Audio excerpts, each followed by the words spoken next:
Hello, and welcome to part two. We weren't really planning a two-parter, but we are just so full of hot air as usual that, when we have a lot to talk about, well, I mean, when there's 72 trades in the course of a year, it kind of gives us a lot to talk about it, doesn't it? Oh yeah.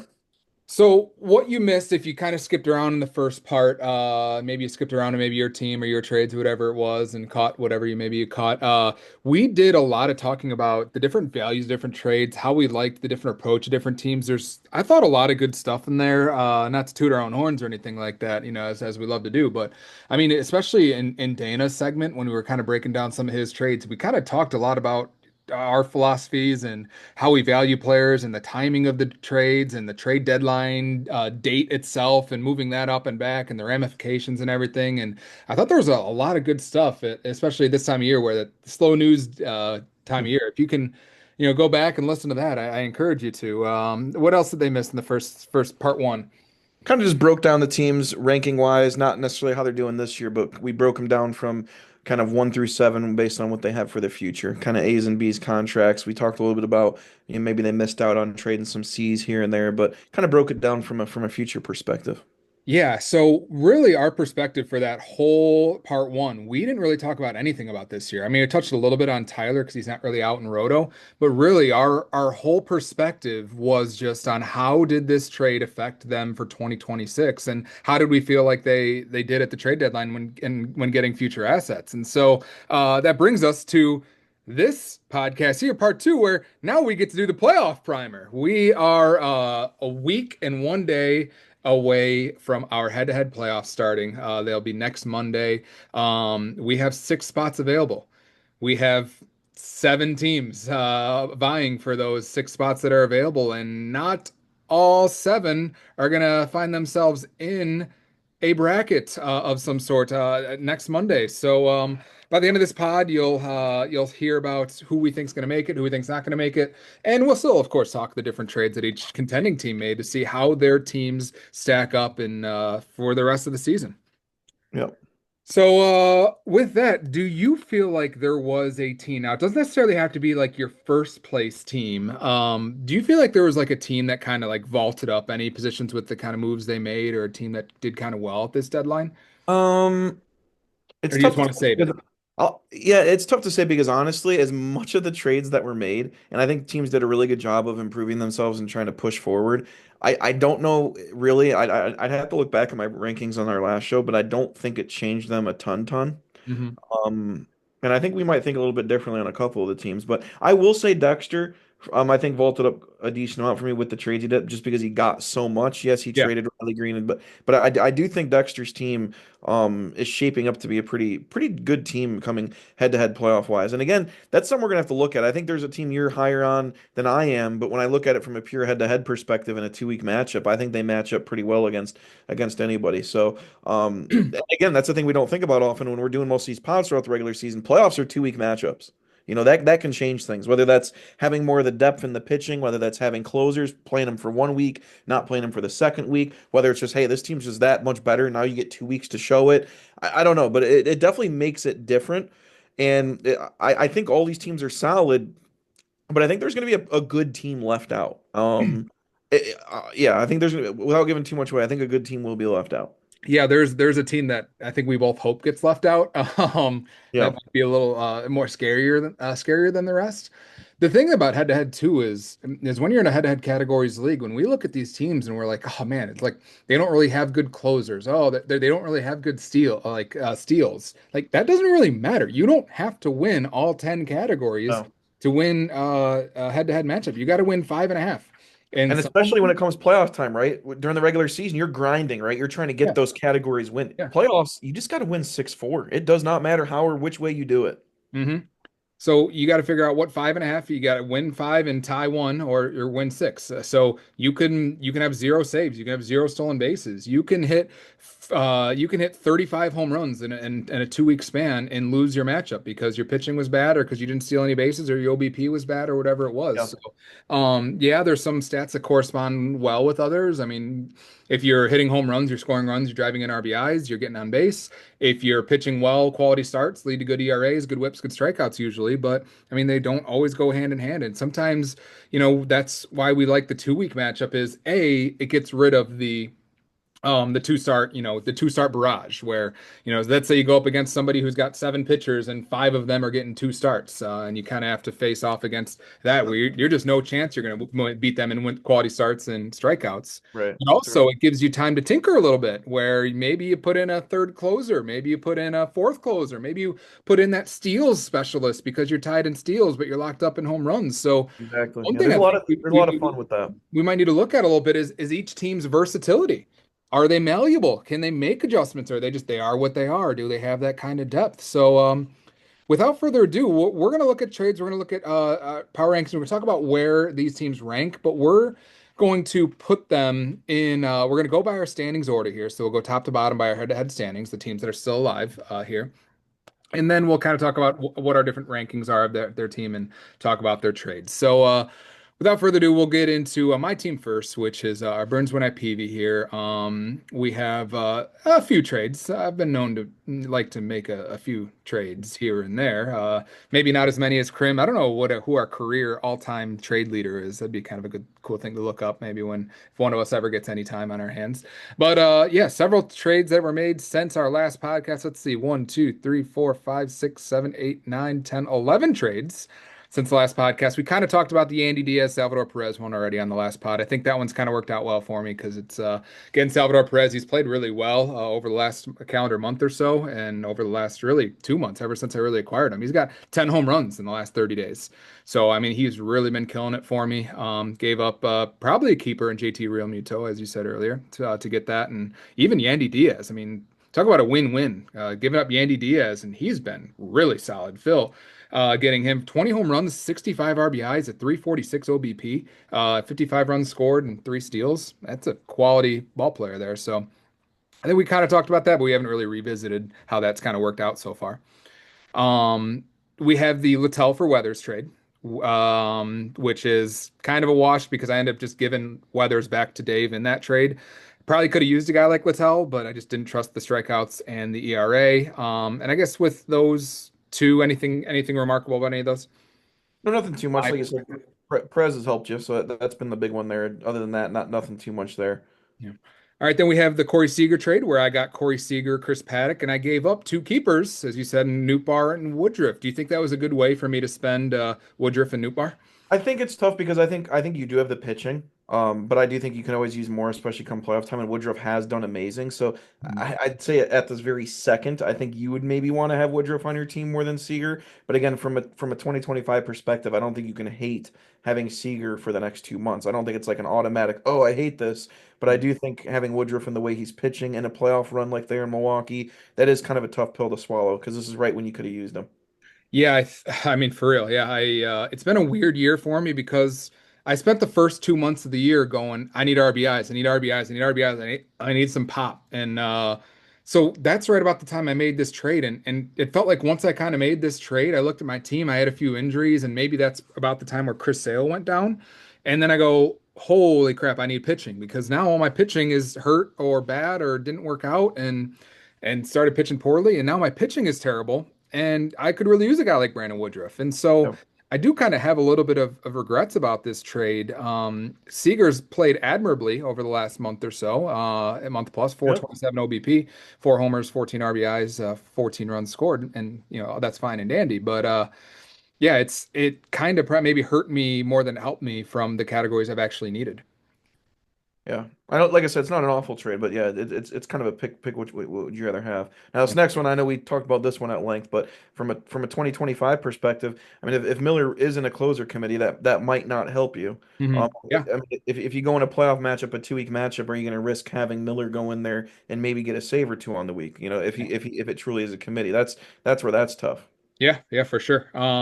So yeah, I would have to agree that this one might really hurt me because I could, without the stability of Hoffman, and yeah, the ERA is not what you want it to be, but the WHIP is still solid. The strikeouts are still great, 64 Dave. strikeouts, 1.03 WHIP, and the saves. I mean, the Blue Jays are contenders. They're winning a lot of games. They're winning a lot of coast games. So he's got 26 saves on the year, close to the league lead. And so Hoffman might be a guy that I would rather have in my lineup over Miller.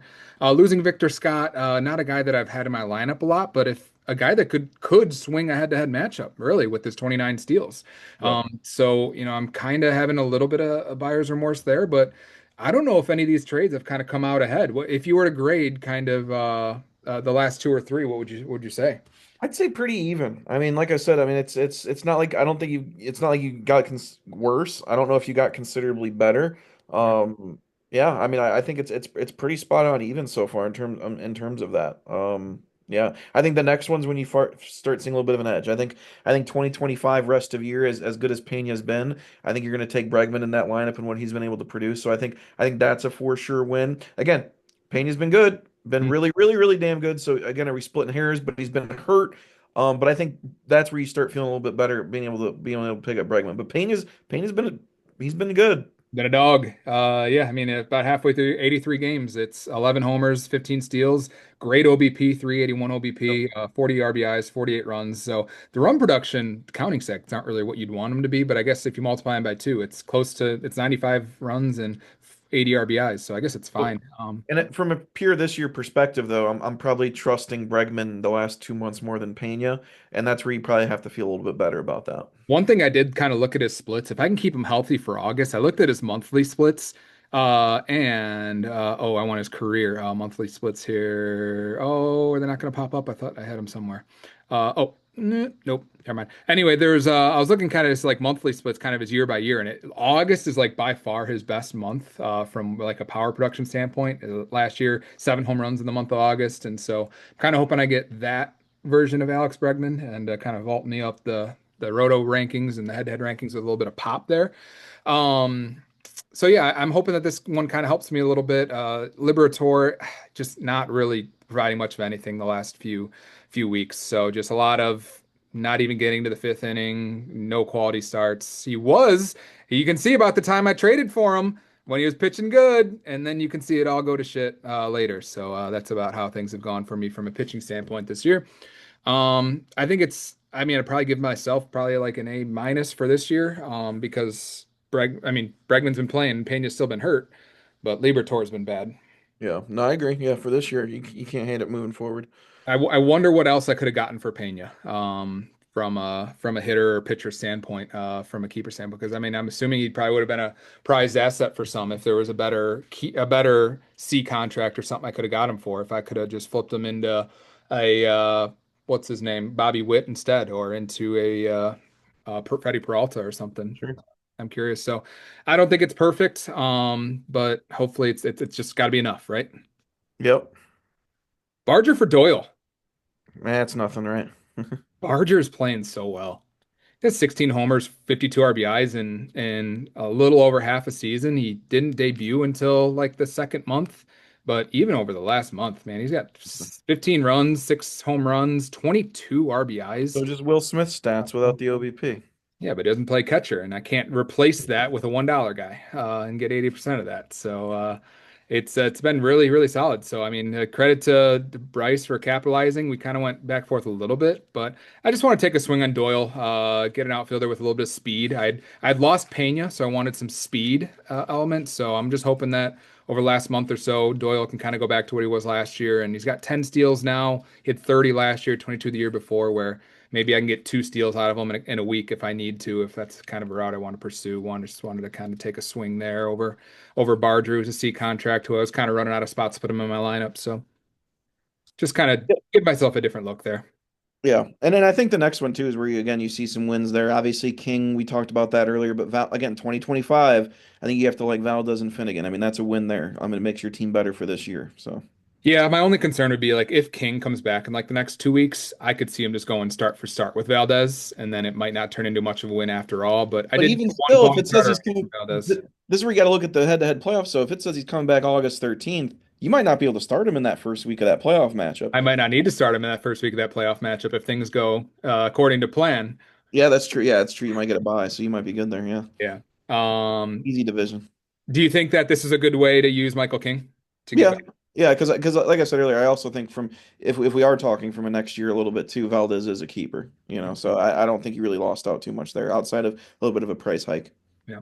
All right, then we have the deal with Dave, which is I gave up Reagans, Holmes, Weathers, for Ramon Laureano, George Kirby, and Mitch Keller. Laureano was a guy that I kind of joked about, but a guy when you just look and it's like, man, the numbers are pretty solid. 15 homers, 46 RBIs, 45 runs, 4 steals in a mediocre Baltimore lineup with a plus OBP at 350. So a guy that is plug and play. I mean, that's a startable player that just Yeah, kind of 100%.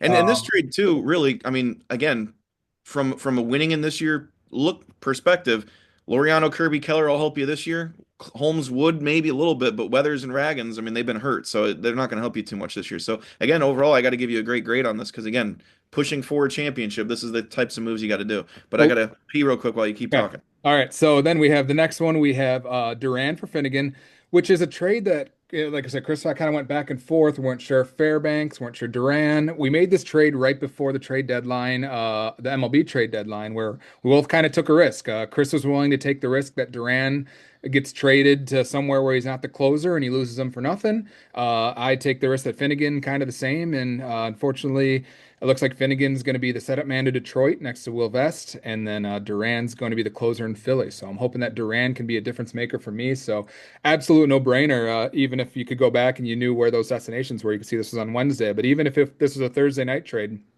absolutely 100% no-brainer. And I don't think Chris would take that deal knowing where Finnegan's going to trade into being a setup man now. So probably would have cost me a little bit more if I waited that day for it. So I'm thrilled about that one. And then this one with Bryce and I was kind of a weird one. We had kind of brainstormed a few trades. I'd kind of targeted Blake Snell. I thought I needed one more pitcher. And so I looked at my starting rotation, and I've always I've been kind of in a weird spot for a while where I'm like, okay, I just got to wait for my guys to get back. Got to wait for my guys to get back. Got to wait for Reagan's, Kings, and Sale to get back. Once they get back, I'll be fine. But then I like kind of traded those guys, and I was like, well, actually, I don't really have many horses left. Like, it's really the cavalry is not on the way. So I was like, I think I kind of need one more quality pitcher. I liked Snell, and I'm hoping he can kind of recreate what he did last year down the stretch for the last month and a half. If I can get that version of Blake Snell, I think it'll be a massive impact on my team. Varsho just a throw in. But for Naylor, who I've been trying to move for 2 months now, couldn't get a Yeah. taker for him, and so I'm glad that It's a Bryce. high upside move because you're getting Snell back right when you need him, and you're going to be able to see a few starts from him before you want to decide, hey, is this someone I'm going to put in my playoff rotation or not? But you're getting him back. I mean, right when you need him, and not that this move was bad for Bryce. We'll talk about it from his spot, but you might like his team a little bit more than mine, and I think he could have used a Blake Snell in the playoffs more so than anything. So we'll see. Bryce is already leading the league in strikeouts, though. So I think he kind of Yeah. looked at Snell as being like, I don't need his strikeouts and I don't need his volatility because there's good And Blake Snell and there's bad Blake Snell. And from a roto, that's great, bad but in Blake a Snell head-to-head is matchup, unstartable. all that gets washed for 2 weeks. You know what I mean? Like And it's ERA and whip doesn't get washed. Blake Snell can win you or lose you a matchup. yeah. Head-to-head Yeah. matchup. I mean, but yeah, Josh Naylor. I mean, just quietly, the home runs aren't there, but the 53 runs, the 61 RBIs, and the 17 steals with solid OBP. Just kind of lunch pail guy. Just gives you a little bit of everything and just kind of does it every year. So the last couple of Yeah, I years, was a little bit he's disappointed in him 35 because I home did runs. think he would do a little bit better this year. The home run numbers are way down, but Yeah. steals kind of make up for it. OBP, Yeah. I guess, even makes up for it, so you can't really hate that. Yeah, so I mean, just solid OBP. I mean, it's kind of like the year he had in 2023 in Cleveland, where he played just under. I mean, he played like 3/4 of the year. I don't know if he platooned or had a little injury that year, but 17 homers, but 97 RBIs with the 10 steals on that year, and he's just kind of a year similar to that, where he just drives in a ton of RBIs, timely hitter, puts the ball in play a lot, gets on base a lot, so kind of a Yep. contributor that way. So, yeah, so I went over these last three. I'm curious, do you think that I wonder if we frame it this way. With the Reagans trade with Dave, do you think that was an overpay or an underpay or Goldilocks just right? For you, I think it was just right, especially if you needed to shore up on your pitching a little bit because again, you're not getting anything. You're still getting Holmes, I guess, if you wanted to keep him, but you're not getting anything from Ragans and Weathers much the rest of the year. So to be able to get Kirby and Keller and be a little I bit think more Holmes doesn't have many starting innings left. Like I don't think right, they're going to let him go 5, 6 innings and exactly. keep So I pushing. think getting Kirby and Keller and kind of shoring up that rotation, being able to play matchups a little bit more in the playoffs, is big. So I think you'll be able to do that. Yeah. And then I talked about the Duran Finnegan trade. I'd do that 100 times out of 100. Yep. Worked out well. The Especially timing with the was trade, good yeah. for me. And then this one, do you think this was who do you think comes out ahead on this trade with Bryce? That's It's all tough said and because done. it's an interesting one because it's a deadline deal with both teams contending, right? Mhm. So clearly, you both think you're getting better in the trade. You're both helping needs. I would argue based on Bryce's team, we'll take a look at it later. I actually maybe would not have done this if I was Bryce. I might have taken the higher risk gamble and maybe tried to ride Snell into the postseason.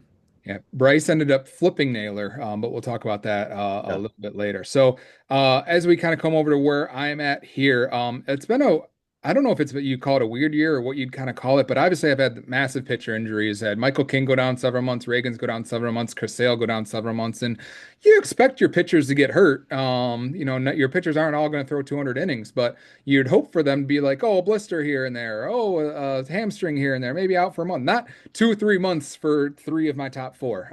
So Well, to be fair, you did come into the year with five dudes on the IL, like Woodruff, yeah, DeGrom, Scherzer. I mean, the odds Sale. I mean, who would have guessed your 35-year-old average age pitching staff would have gotten hurt?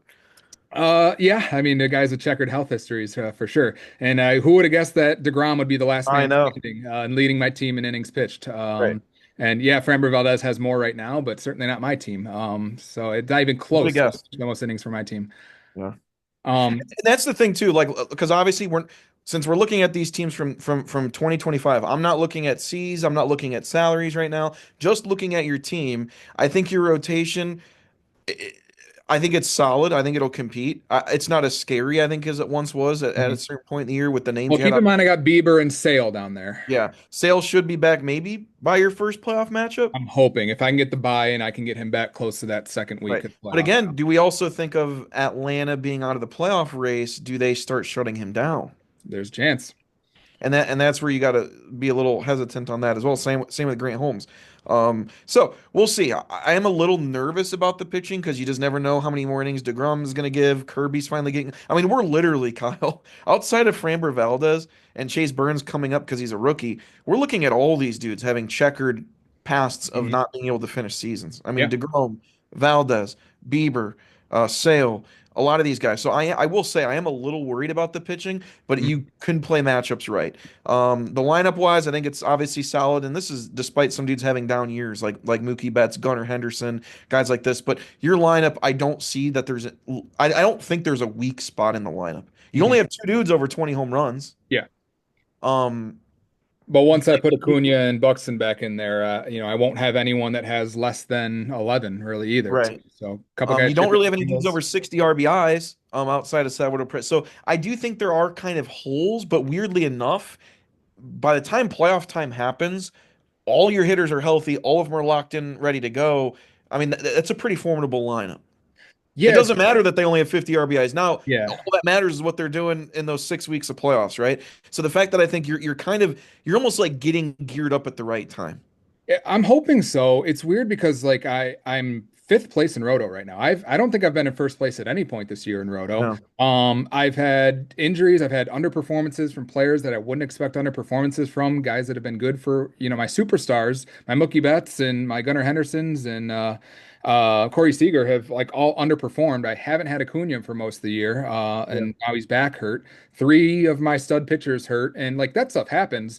But it's weird that I haven't really had any kind of like run. But what I have done is I feel like I've just hung around third or fourth place in Roto pretty much all year. And that's kind of why I'm find myself in first place in head to head right now because it just my team's just kind of been steady, not great, but not bad either, where everyone else kind of has their ups and downs. And I think I've just kind of for the first time ever, it feels like I had some luck with maybe matchups and stuff where despite Yeah. not feeling like the best team, I'm find myself with a 3.5 game lead over second place in my division. So hopefully I can hold on to that over the last 2 weeks. And that first week bye week would be massive if to get some of these, get Acuna, Buxton, and maybe Chris Sale back the 3 weeks from now. Yeah, and based on the way matchups are right now, you looks like you're going to gain a game over your dad, so you're going to go up to about 4.5 games with a week to go. That's a pretty substantial lead. We kind of talked about that. As long as you hold fort next week with 4 or 5 categories, Mhm. you should clinch. All I got to do is then beat Dana. Yeah, That would be the only thing I would have to do next week because I can't lose to Dana and have Phil get nine I won somebody. categories Yeah, so from you're in a good spot there. But yeah, you've held fort. Your team's solid. Like I said, I don't think it's the best, but I also think it's shaping up right at the right time where it's not like you'd really want to face it either. I mean, if you're going against DeGrom, Snell, Kirby, and Valdez in a playoff matchup, I mean, that is a pretty formidable quartet right there. Throw in Duran and Miller as the possible closers. So Yeah. even if Miller isn't a save by committee situation, even if he's pitching 3, 4 innings a week, 8, 9 strikeouts, under a one whip, I mean, you might throw him in there. Who Yeah. knows? Yeah, I'm just hoping that maybe I have a little bit of malleability if I can kind of strikeouts I should win, considering with what DeGrom's done, Burns and Kirby and Yep. Snell, some of those guys, and I should be able to strike enough guys out to kind of keep up, play the matchups. If I have about 9 or 10 pitchers that I can kind of put in those 2 start weeks, maybe ends up being a good spot there. Maybe Shane Bieber comes back and pitches well enough, and with a few warm up games and stuff. Chris Sale, obviously, we know he does. So I'm hoping it just pitching is good enough, and then the lineup just everybody just be steady. Everybody be solid. I wish that my biggest regret at the deadline is I kind of forgot about a couple of the assets I had. I probably should have seen what I could get for Grant Holmes. And then I probably could have traded Fairbanks somewhere as a $10 a closer and maybe gotten that somewhere else. But that's kind of one of those things where it's just like I was offering Justin, like I said, I offered him Doyle for Rogers because it's just like, you can't keep Rogers anyway, and he declined, and I'm just kind of like, why? You don't have anybody else to offer in, but he wanted Nimmo, couldn't do it. Nimmo's too valuable for my offense here, but I probably should have offered him Holmes or should have offered him uh Fairbanks for him, and I think that, with that being said, I think that would have been a little bit more beneficial to put me in a little bit of a better spot. Right. All right, so next we'll go to the next team in the standings, which is you. Great, we get Now, to. do we want to rank where we have you, or are we saving that till the Oh end? yeah, sure. Where do you have me? This was tough, but I'm gonna have you out of the 7 teams we're talking about. I'm gonna have you fourth.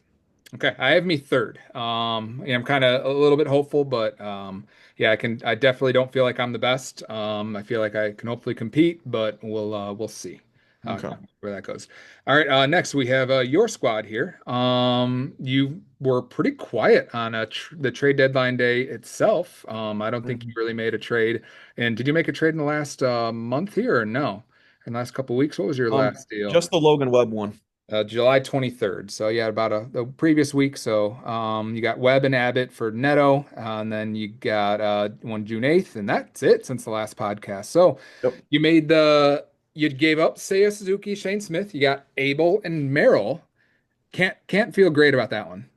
No, not right now. And it's one of those things too, from a roto perspective, it actually really hasn't hurt because home runs and RBIs, like I have a 60 RBI lead, so it's really not that big of a deal. But from a head-to-head perspective, right now, would I rather have Suzuki in my lineup than Merrill? It is yes. I mean, there's no way of shaping that differently. So in terms of like a full 162 game season, it hasn't impacted me a ton, but obviously I'm not looking at it as a plus.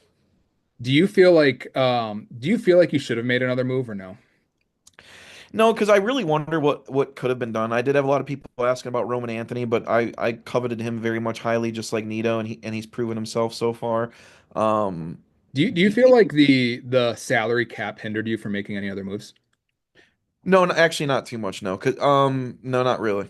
It, Because it did it did for me, and that's my big. And I think that the salary cap hurts the selling teams more than it hurts the buying teams, because like I said, I had a deal. I would have done Nimmo for Adolis Garcia and Rogers, which would have helped Justin for next year, but I couldn't fit it in my lineup, and that's why I was trying to move Mookie Betts. So yeah, I feel like sellers, Chris couldn't get a good deal. Well, he did, but he couldn't shop around Bobby Witt to a bunch of. He only had one buyer for Bobby Witt.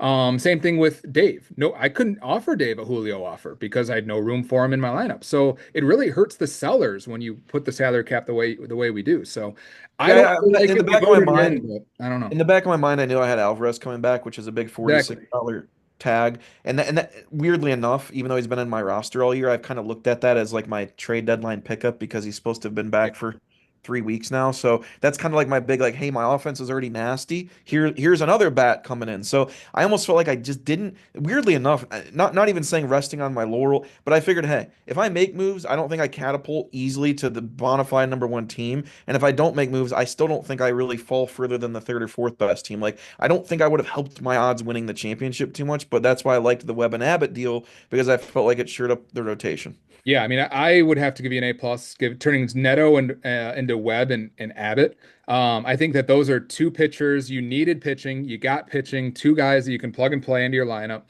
Two guys that pitched very well this year, and you're not going to miss the production of Zach Neto in your lineup. So I think the Yeah. value was probably just right. I think that's, to get that, to move that piece was tough. For Dana to acquire it was great on him. I think that you couldn't have done any better for Neto. And I don't think there's another team that could have given you two better pitchers. You didn't need any offense. So I think that the deal in itself was perfect because you Yeah. didn't need the offense, you needed the pitching, you got the pitching, and it addressed a big need for you. And I didn't love seeing it because I knew it kind of showed you up a little bit. Yeah. And I think it rounded you out nicely. Yeah, and when it comes to the rotation too, again, I don't think it's anything to scoff at. I mean, when you're thinking Gosman, Gilbert, Gore, Senga, Webb, Abbott, I mean, granted, I've not gotten win quality starts. I've not. So who knows if that'll track in the playoffs? Who knows what the deal is here? But really, I mean, if I'm getting 5 to 6 starts, some of them maybe having 2 start weeks in the playoffs, I don't really want to face that rotation either. I mean, I think that's a lot of solid top of the rotation arms where I feel like it probably is one of the better rotations, despite my roto score for pitching not necessarily indicating that. Yeah. I I'm going to be a little harder on you. I actually was not a big fan of you not being more active on trade deadline day because I think that this team is far from perfect. And I think that you had pieces to move, and I don't know why you kind of sat this one out. I think the offense is probably loaded enough. I mean, obviously you've proven that you with your roto standings that you don't really need to address the offense. Although I do think that there's a few guys in here that are a little bit undesirable. But you have enough superstar talent in the offense to overcome that. It's not a big deal. You got Jordan Alvarez waiting in the wings. But it's hard to take you seriously as a contender when you got Patrick Corbin in your rotation and some guys that don't really have great health records, like we talked about, or guys that are just starting to tail off a little bit. Gilbert was hurt for a good part of the year, but I trust Logan Gilbert as to be kind of your top guy. Gausman is Be the up and best down. strikeout pitcher in baseball right now. Yeah, quite possibly. When he could, and of available guys, looks like it. Gausman's a guy that's up and down. He has his good stretches, his bad stretches. You got to catch him on a good stretch when it's going well. If not, it's going poorly. This is probably one of his best WHIP years on record. Corbin is on record as like being one of the worst pitchers of the 21st century. But does that matter in 2025 with the numbers he's put up? We'll And see. honestly, he's only in my lineup because I didn't like Abbott start this week. And in a typical Yeah. playoff matchup, Abbott's going to be in there over Corbin. Yeah. Abbott, I wonder how many innings he has left. How many innings did he throw last year? 138. He should probably be good then. They'll probably let him go 160, and it's Especially not in a like playoff matchup, playoff race. yeah. For now, probably not for long. Mackenzie Gore is starting to pitch poorly. The wheels are starting to fall off for Mackenzie Gore. 7 ERA over the last month, 1.7 WHIP. He's not really missing bats as much. Only 17 strikeouts in 18 innings. So I worry about him. Manaya, his velo has been down 3 straight starts. I worry about how his health on top of coming in But injured. his numbers have been great. Senga's the whip is concerning. Under a strikeout inning, and Logan Webb is kind of up and down too, and he's starting to slip too. Over the last month or so, he's pitched very poorly. 6.18 ERA and a 1.69 whip. But I So guess that begs me to ask the question, if I made trades for pitching and my offense was loaded, what else could I have really done? That's kind of how I felt. I think that there was a little bit more meat on the bone here where you could have traded a Montas, you could have traded a McGill, go offer Montas for Rogers to Justin. I think you could have turned McGill into a closer and into Christopher for Cease and Duran. Just turn a nine Yeah, I don't know. McGill And into again, Cease do and these Duran or dudes something really like crack that. my lineup either? I mean, is Trevor Rogers, I mean, granted, he's got 60 innings of great ball, but like, there's not like an obvious, who's the obvious get out of your lineup guy? And I think that the offense is great. I don't think it's unbeatable though. And I think when you got guys like Gleyber Torres from a fantasy standpoint, don't blow me away. Isaac Collins, Roman Anthony, Jackson Merrill, Jung Ho Lee, all those guys are performing at a below average level of kind of what you'd expect. And yeah, no lineup's going to be perfect, and you supplement that by having the superstars that you do. Ellie's I don't know where his power has been over the last month. I think he's hit his first home run in the last month just the other night. About to match his Um, home run total from last year, though. It's not too far off. so I mean, I could see this lineup. You're so reliant on the stars that if Schwarber doesn't hit a home run for a week and he only hits one in a 2 week matchup, do you have enough offense around him to kind of lift him up? I could see it not going poorly. I think that you left a little bit out there that you seem like you were okay being Third in Roto. Where are you at right now? You're okay being second, tied for second in Roto, and kind of maybe gonna get a bye, maybe not. Yeah, Um, the only spot I've really dropped in Roto because I've been hovering around 101 to 108 points almost the entire year. The only place I've really just dropped a ton is wins quality starts. Other than that, I feel like my team's for the most part held pretty steady. It's just those but you know 101 points isn't gonna get you a first place Roto finish. no, because a lot of teams stop setting lineups towards the last couple months once they're out of it. So the numbers usually start rising. So we'll see. Yeah, maybe not, but not in the categories that you'd need though. So, because I mean, you can't gain offensive categories. So, Mm. we'll kind of see. So, I'm a little concerned for a guy that's never won the league that talks about his playoff exits and no clutch gene. I just thought you might try and go a little bit more all in and try and just, hey, this is the year. I'm right where I want to be, and I'm putting my chips in the middle of the table because I don't want anybody to take me down this year. And Yeah, I just don't really see an obvious hole anywhere. I don't know if Jung Ho Lee is my you have a worst. guy named Isaac Collins in your lineup. And what's he done bad in 240 at bats? That's not even half a What's he season. done good? OBP? Hey, if you do what you do, where you can double all those stats, dude, you're talking 24 steals, an elite OBP, 80 runs, like 60 plus. I mean, that's my worst hitter in my lineup. Under 80 runs. If you're in this, 80 runs sounds a lot He's different than but 70. 240 at bats is we could probably more than double it if you're going a full time starter. I've never even heard of this guy. Plays for the Brewers. Is he even a full-time player? I mean, he's been playing a lot for me lately. Look at his last month. Yeah. So yeah, I'm a little uninspired.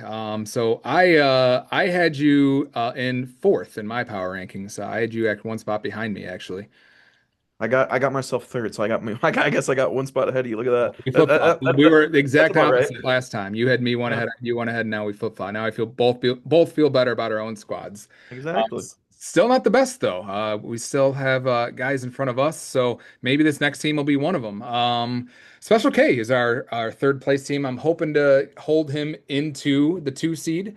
There he is. If we look at let's see, the national division. Like I said, he's 3.5 behind me, so I'm hoping to kind of hold him off and keep that first round bye, and then he's hoping to hold off the people behind him.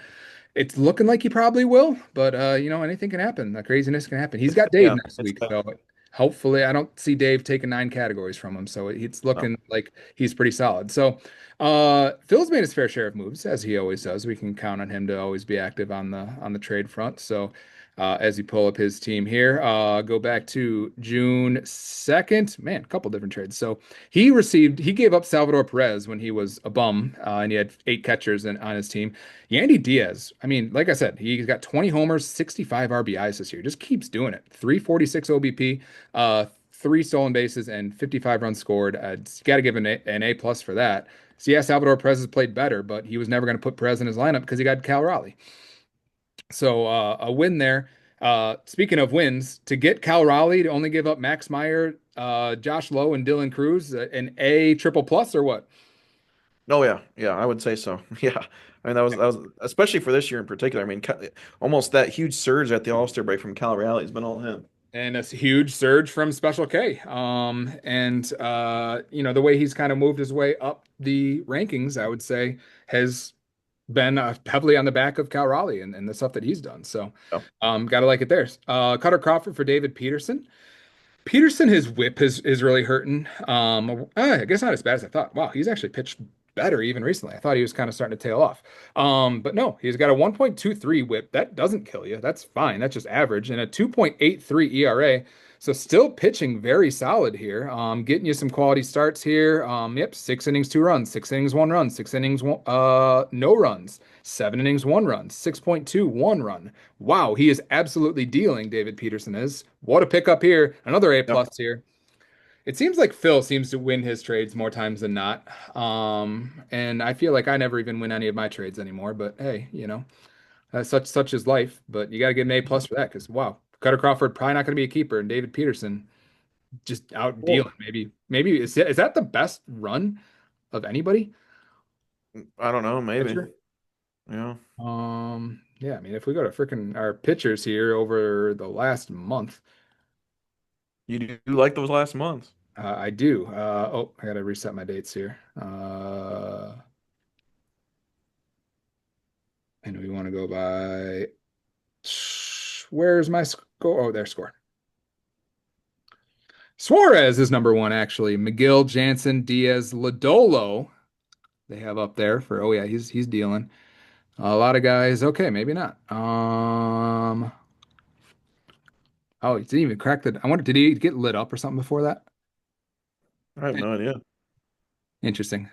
Anyway, not super important. So yeah, I mean, came out ahead there. This one hurt. Gave up Christian Walker for Bubic, who immediately was ruled out Went for down and cut. Yeah. and so ended up cutting him, which I don't know. I like was dirty dealing by Chad maybe, or just misinformed because I think I knew going into that Bubic not only was he drop had that big velocity drop, but also I knew his innings were close to being up.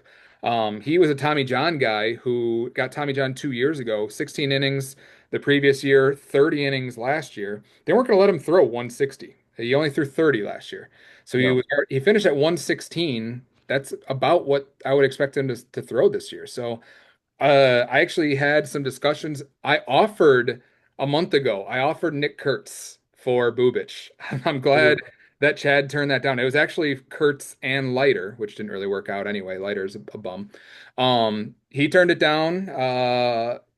He offered it first, actually. I turned it down. Then I re-offered it a few days later. He turned it down. I even think I offered Naylor a week later for him. He turned it down. But then we kind of came back to the well a couple weeks ago, and I was like, I just don't think there's innings left, and kind of dodged a bullet there. And it seems like Chad's gotten the better of a lot of trades this year too. So it seems like he can't lose out there. So next we have giving up Singer and Bohm for Adele and Nola.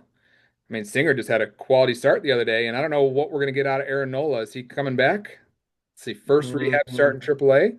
So maybe Nola Maybe can I don't know how make I it. don't know how much it's going to be for the playoffs. So I guess we'll see. I mean, it could come back right on time, but I guess from a 2025 perspective, it's Adele going to kind of contribute to his team right now, and Wow. he's a fine contributor. He's He doing got okay, 21 homers, 61 RBIs. and that's about it. Wow. The runs are pretty awful, and the OBP is pretty awful. 301 isn't awful. It's not, it's bad, but I wouldn't say it's awful. It's playable. But yeah, that's a lot better than I thought. Yeah, I like this one. Because I don't think you don't start Bohm, you don't keep Bohm for 10. And then Singer for $6 C. I could take it, I could leave it. It's not gonna hurt him that much. Nola could be a difference maker if he turns things around in 2 weeks. And then Adele is, I think, gonna help his lineup in the outfield. So Yeah, I like it. So I'd probably give that like an A minus. Swanson and Immunos, he needed a closer. I'd say an A.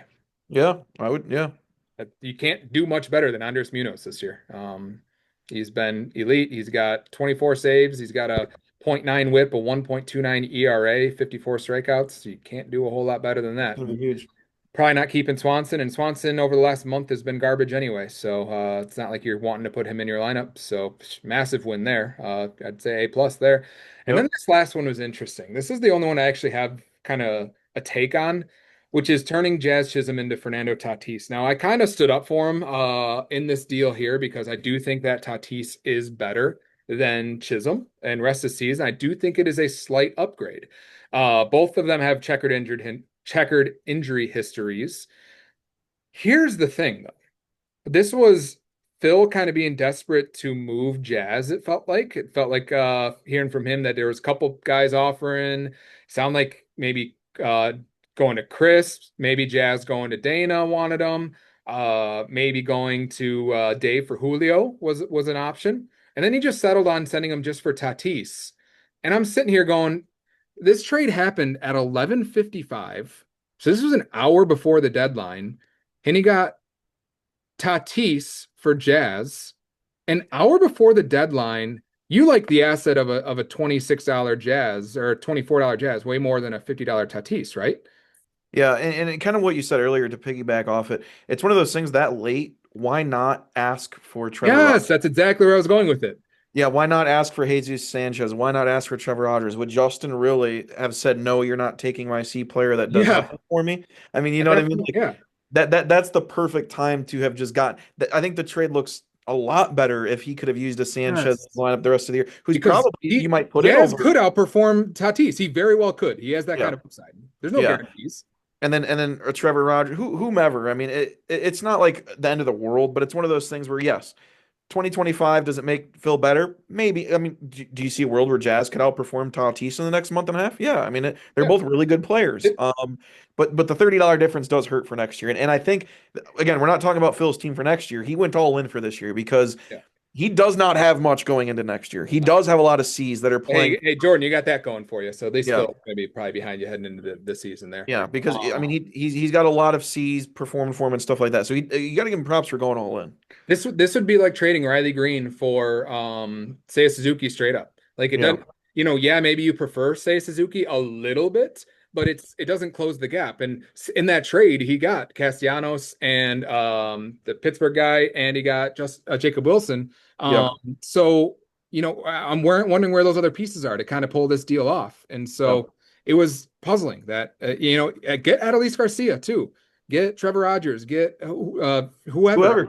Would Justin really have said no at that point at the bell? Like, no, I'm just Yeah. gonna hold. But when Yeah, you wait until 11 o'clock, then yeah, you just kind of settle into moving them to move them. So I yeah, didn't like that trade. I'm gonna give this a D because I don't think that Tatis is clearing away better than Jazz. I think that I would think that he would be a little bit better. It's a really all-in move, but man, Jazz had a lot of value. There was a lot of guys asking about Jazz and yeah.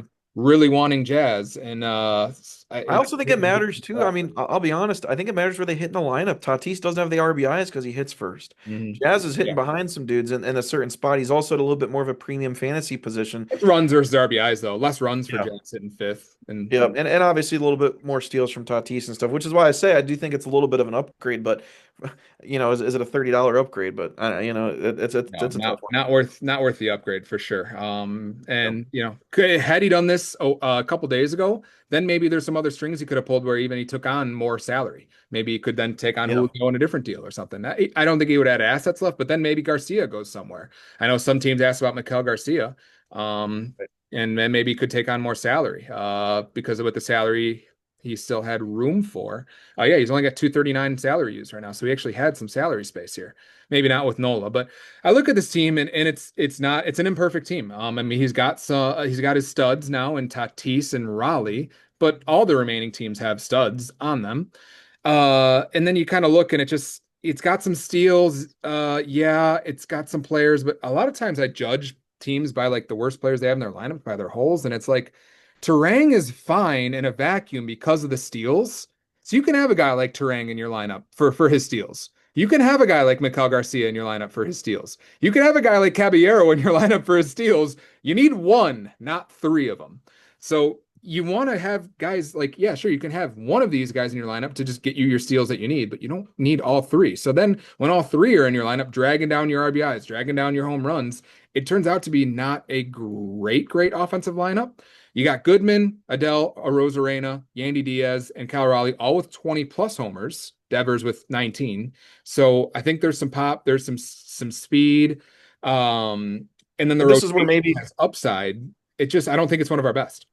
yeah. But here's what I'll say from a head-to-head perspective. I actually think Phil's in a really good spot because he's going to have the steals. He can play a match of 1 week, have Caballero in, say I'm good on steals, and not that it's a huge piece, but you can swap Caballero for a Jordan Beck or a Mhm. Jonathan Aranda if he comes back or something Yeah. along those lines. From pure head-to-head perspective, almost everybody in his lineup either has 20 home runs or if they don't have 20 home runs, they have 20 steals. Yeah. Everyone in his lineup has over a 300 OBP, with most of them, honestly, a lot of his guys are over 340, 350. Yeah. If they're not, they're getting steals. So weirdly, if you were to tell me like, hey, over 6 months, is this team going to be a great roto team? I'd maybe say no. But from a head-to-head perspective, I think Phil's really set himself up well because what's been great all year from Phil? The pitching, Yeah. right?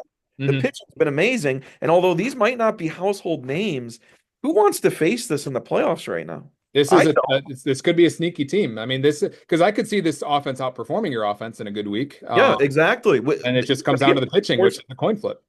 Yep, he's going to get more steals. He's going to have a decent OBP. And if you can win now 3 or 4 pitching categories, which he's shown he can do time in and time out, Hunter Brown, Eovaldi, let's talk about Eovaldi for a second. I mean, holy Yeah. hell. I mean, again, these aren't really names you would think like Hunter Brown, Eovaldi, Max Fried, David Peterson. If I would have told you going into the season that that would be a stalwart playoff rotation, Yeah. you'd be like, I don't think so. Yeah. But this is 5 months in, dude. I mean, Phil's team, I think, from a head-to-head perspective, is actually kind of scary because the one thing he was missing in the beginning of the year was offense.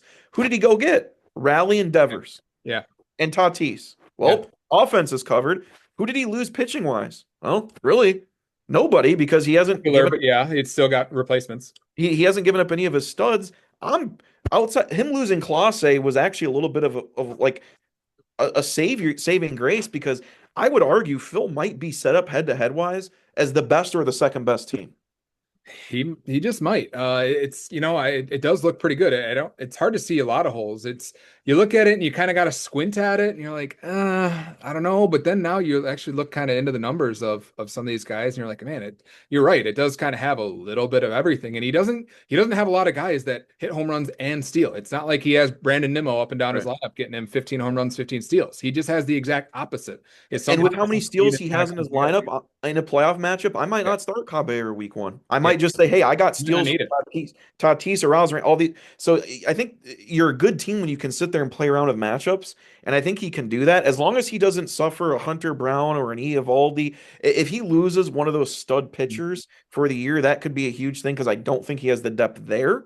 Maybe Nola coming back, we'll see. But really, from a pure head-to-head perspective, you have to go against that rotation for 2 weeks. Yeah. That they might just roll you over. Yeah.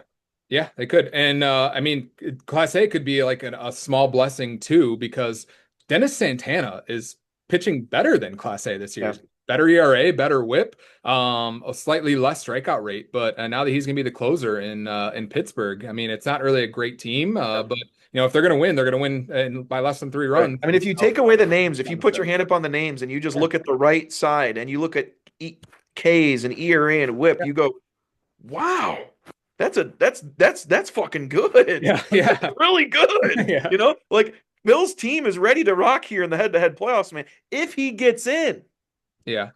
you Mhm. know. I don't know who he plays next week. It's you, right? You said or no? No, I mean, no, he plays Dave next week, so I mean, he's Yeah. locked Yeah, he's looking pretty good there then. But I mean, Phil's team from a head-to-head perspective was actually one of the toughest for me to look at. But the more and more I looked at it, I mean, you got the pop and the Devers and the rally and the Tatis. You got the steals. You got the innings. You got the Ks. I got Phil second. Interesting. Man, you've kind of I didn't do my due diligence because I mean I think you convinced me as well a little bit. I'm with you. I had him actually below Tyler. But yeah, that can't be the case. This team's better than Tyler's team. Sorry, Tyler. You're probably not listening Now, anyway, but now I know we're not talking about 2026 at all, but he is in trouble for 2026 because I, yeah, I I don't think he's got many keepers. He's not going to have 12. He's got a lot of C's. There's a lot of C's playing for him.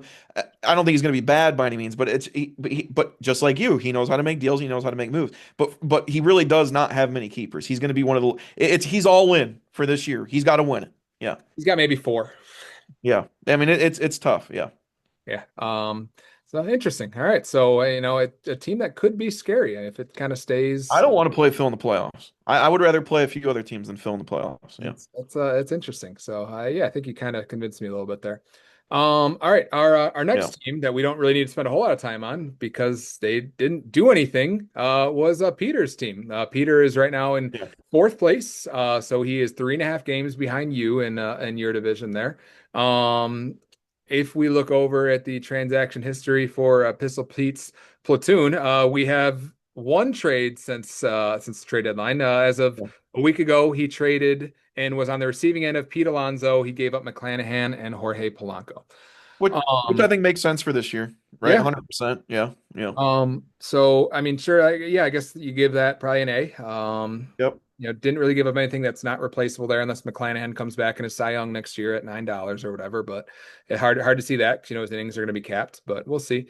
If we go to Pete's team here, I mean, it's the Aaron Judge team. Is that just what this is? It's crazy how I in mean, that yeah. years. I mean, he's been carrying it all year. I've for the Yeah. longest time wondered how Peter's team has been this good. Yeah, you go and you look at how is it this good when you look up Yeah. and down, it's got how many holes, a dozen holes in it, but you're like, Yeah. oh, it's got Aaron Judge, so it's just in fourth place. And we're not shocked. That's why I made that comment in the chat the other day that Peter gets to right around the playoffs. He's right around Yeah. he's competitive almost every year. I mean, Yeah. he's right there for whatever reason. Doesn't make moves, realizes he has no depth, starts having injuries. Yep. and then has nothing to show for it. And Yeah. like you said, I think this team has a lot of holes. We just looked at Phil's lineup, right? Who didn't have like an OBP under 340 or a Yeah. 330, or if they did, they had 20 steals. Peter's got a dude with 299, 309, 308, 284, Yeah. 316, 299. Not as many steals as Phil either. And he's only got, what, two guys with over 20 home runs? Yeah. I mean, Peter's got a lot of holes. I want to play Technically one Peter. guy because on Judge is hurt. Yeah, I want to play Peter in the playoffs. I want Peter to get in the playoffs. Now, again, I don't want to go against Skeens and Woo and maybe a Hort, but after that, it's Horton and Glasnow, and it's beatable. I think Peter. I'm just going to say it. I have him seven out of the seven remaining teams, Ooh. and he might get in just because of where he's at in the standings right now. Yeah. Hmm. You know, someone's going to be upset, and it might be Chad that doesn't get in, and that's going to be a travesty. I'd be pissed if I was Chad because this team, like you said, I would take Tyler's team over Peter's, but it just doesn't matter anymore. Peter's team's in it, Tyler's isn't. Whether that's good matchups, whatever. Peter's team to me is almost a tier lower than a lot of these other teams. I mean, I'm not saying it's bad; it's clearly in playoff contention, but more needed to be done. Yeah, it's hard to imagine how this team competes with anybody. You just need Alonso and Judge to hit you all your home runs for the week and hope that a few guys chip in here and there, which I guess it can get a little bit scary when you do get a Carson Kelly 3 home run week or Carlos Santana pitches in one or two or Pajes or whatever. And some of But these now they got to do it over guys, 2 weeks, right? This team could yeah, sting you maybe in a short 1 week matchup when yeah. everything goes right. But when now you're telling me every playoff matchup's 2 weeks, I get to play this team for two. Like you said, Judge can go on a tear that, but 2 weeks to me makes this team look weaker. Yeah.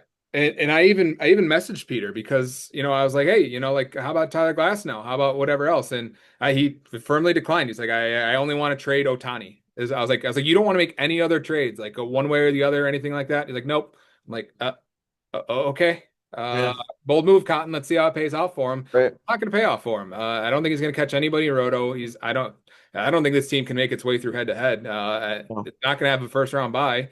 And so I don't think that this team is going to match up really well against anybody. If you got Brandon Pfaadt in your rotation, and Cade Horton's pitching very well lately, so maybe the heroics kind of continue there. But Adrian Hauser in your rotation, I guess he's and been let's also talk about the fact that Horton's innings are going to be limited. yeah, Glasnow's innings are going to be limited. Guess yeah. who else's innings are going to be limited? Beans, Paul Skeens, right? They're yeah. not going to be pitching him 6, 7 innings deep in September when you're going to need him the most, buddy. I Oh, mean, Peter's team is almost dead in the water. I mean, yeah. I hate to say it, but like, I don't know how his head-to-head record is the way it is, but I would love to play him. If I don't get a bye, please set me up with Peter in the first round. Let that somehow happen. But who knows? 78 and a half roto points for Peter. That is below Tyler. Yep. So yeah, I mean, I think just unfortunate for Tyler, bad match at the wrong time because I think Tyler's team's is better. It's been better all year. Yeah. I guess Tyler didn't have Aaron Judge, so that's kind of the end of it. Yep. Yeah, just Peter used to make a lot more trades. I think he's got his big boy job now. He doesn't have time for us anymore to be The making heck. trades and appearing on podcasts or whatever else. Yeah. So yeah, I mean, I think that's got to be, that'd be like the worst news ever if you like think you're gonna play Peter, but then all of a sudden it switches and you play Phil. Yeah, I no, 100% agree. I mean, I don't even think it's close. And like I said, I know I keep bringing it up, but the fact that it's a 2 week matchup, I think is like, I don't want to play. I mean, you got to think those pitchers on Phil's team, we're talking now 10, 11, 12 starts from then. Yeah. Okay. Throw Peter's rotation there, 10, 11 starts from them. Yeah, you'll get two from Skeens. Okay, cool. Maybe three, but like it's just not going to hold up. Mhm. Yeah. All right, so that's our fourth team. Next, we have the Beantown Boys. We have Bryce's team. Oh, wow. So you have Peter last on your list then? I have him 7 out of 7. Now that doesn't mean I don't think he's going to get in. I just mean like in terms of can they win it this year? Out of the seven teams we're talking about, Peter is 7 out of 7. I literally, out of the seven teams that are still alive, I have Peter eighth There you because go. Yeah. because I think Tyler's still more likely to win money. I think Tyler is more likely to win in Roto than Peter is, and I think that Peter has no chance at Roto, and he No has chance. very slim chance at head to head. So I think Tyler has a better chance of winning Roto than Peter has a chance of winning head to head, and Peter's Yeah. not going to win Roto. I don't So just I don't necessarily disagree with that. I don't I think actually either have of him them. eighth. But, yeah. which is objectively hilarious that of seven, that's seven remaining teams, he couldn't crack the top seven. Yep. So we'll go to our next team here, which is the Beantown Boys. Bryce. Yep. Bryce was active on the trade front, made a couple different moves here. So we'll go back to June 29th, where he was June on the 2nd. receiving Oh yeah, end June. Okay. of Taylor Ward, Will Smith, Paul Goldschmidt is who he gave up, and then he got Sonny Gray and Eugenio Suarez. I mean, A plus. Is there much more to say here? He got Sonny Gray, a contributing pitcher, Suarez, who's been a top 10 player in fantasy on a keepable contract, and $30 fab. I'm not as high on it on you for this year because Taylor Ward is really good. Will Smith is really good. Paul Goldschmidt's actually been solid. Sonny Gray's been decent. I mean, Paul Goldschmidt's yes, solid with his 8 home runs, 38 RBIs. but look who's starting for Peter at first right now. I mean, it's not different. It's Christian Walker. I mean, it's really not much better. Well, he's had Vlad there though. Yeah, I mean, Christian Walker's in his lineup. Vlad's playing third.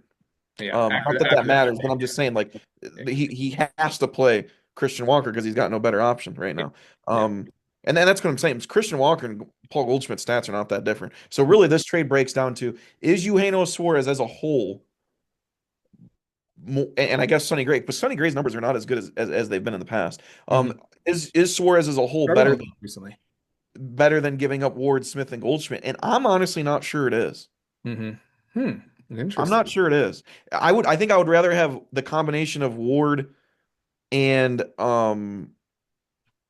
Goldschmidt and Smith than the benefit of Suarez. So I don't look at it the same way. Interesting because since June 29th, Sonny Gray had starts where he gave up 4 runs, 2 runs, 1 run, 9 runs, 7 runs, 3 runs. So I mean, I won't bother looking up the stats since the trade, but that's got to be over a 5 ERA easily. I mean, you can look at his career, his season ERA jumped a whole point in those 5 starts. Yeah. Oh, true. Yeah. So he had, at that time, good point. At a time of that trade, he had a 3.51 ERA, and now he has a 4.38 ERA. And if you really look at what Ward and what you know, Smith have done, and I know you're not a Smith guy, but for 2025, if you look at what Ward and Smith's done, I don't know if that overtakes Suarez. Because Suarez is, don't get me wrong, Suarez has been great. You're not getting the 40 home runs he's hit, though. You weren't high on Ward when you were talking about Jordan's team. Now you're all of a sudden high on him. Oh, I said Ward was an easy keeper. Yeah, you said he's a keeper, but you say you Yeah. didn't I like mean, him. but for this year, Ward and Smith to me outweigh Suarez. I mean, how many more home runs are you? You're not getting 20 more home runs from Suarez. That's the same thing Jordan said, but yeah, yeah, not getting 20 more, but yeah, So probably 10, I don't 12 think more. I don't think it's as clean of an upgrade as I think. I almost look at it as more of a wash than anything, to be honest. Interesting. I still think it's an upgrade because I still think that Sonny Gray is going to be a veteran. He's going to give you what Sonny Gray does throughout the rest of the year, which is just under 4 ERA. He's going to give you quality starts, going to give you strikeouts. Suarez, I think he's going to give you a lot of pop. I think we'll see what he spends the fab on, if there's anything left to spend the fab on. And I don't think Goldschmidt's a startable player. And I think that Smith and Ward, they're solid. They're good at their positions, but I don't think they're like irreplaceable And it's players. tough too because Suarez was obviously on Arizona when this happened, but as great as that Seattle lineup is, he's not going to hit as many home runs in Seattle. He's just not. Right. Arizona, the ball flies. Seattle, it doesn't. I mean, it's just. Plus, this trade allowed him to then turn Suarez into Bobby Witt and Yeah. Yelich too. Yeah. So, I mean, if you talk about the production that he would have gotten out of Ward and Smith, I mean, he's Yes. easily replacing that with And that's where I agree. And we've talked about this trade earlier. I do think Yelich. giving up Suarez and Duran, getting back Witt and Yelich for the rest of the year probably makes Bryce's team better. Yeah.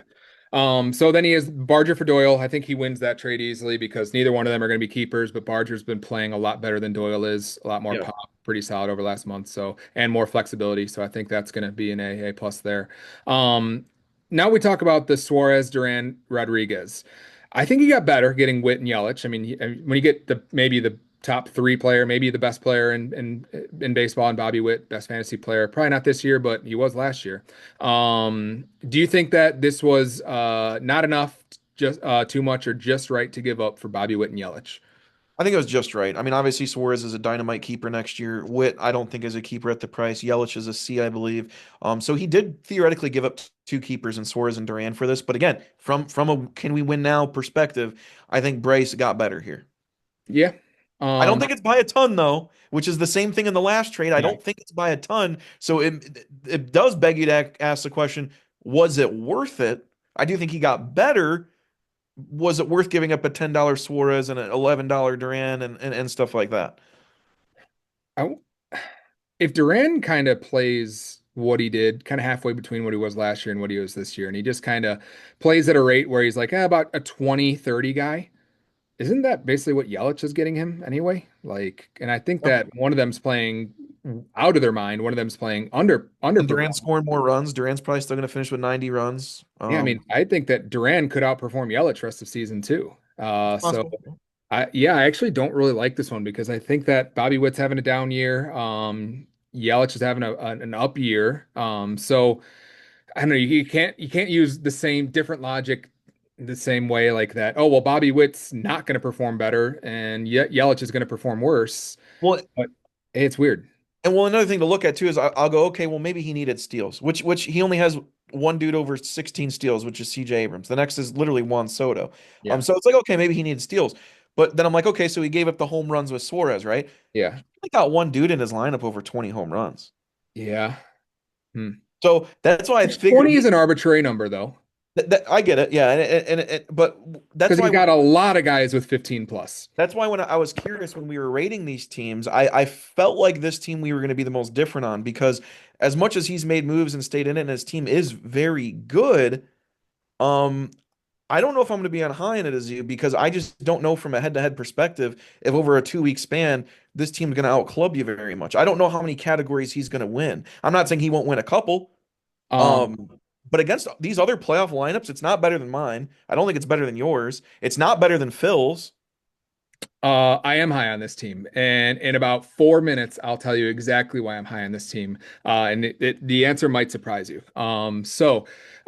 In this trade, you think it was kind of just right, maybe a little bit of an overpay for for what he got back, and I would Yeah, could definitely be talked yeah, into that.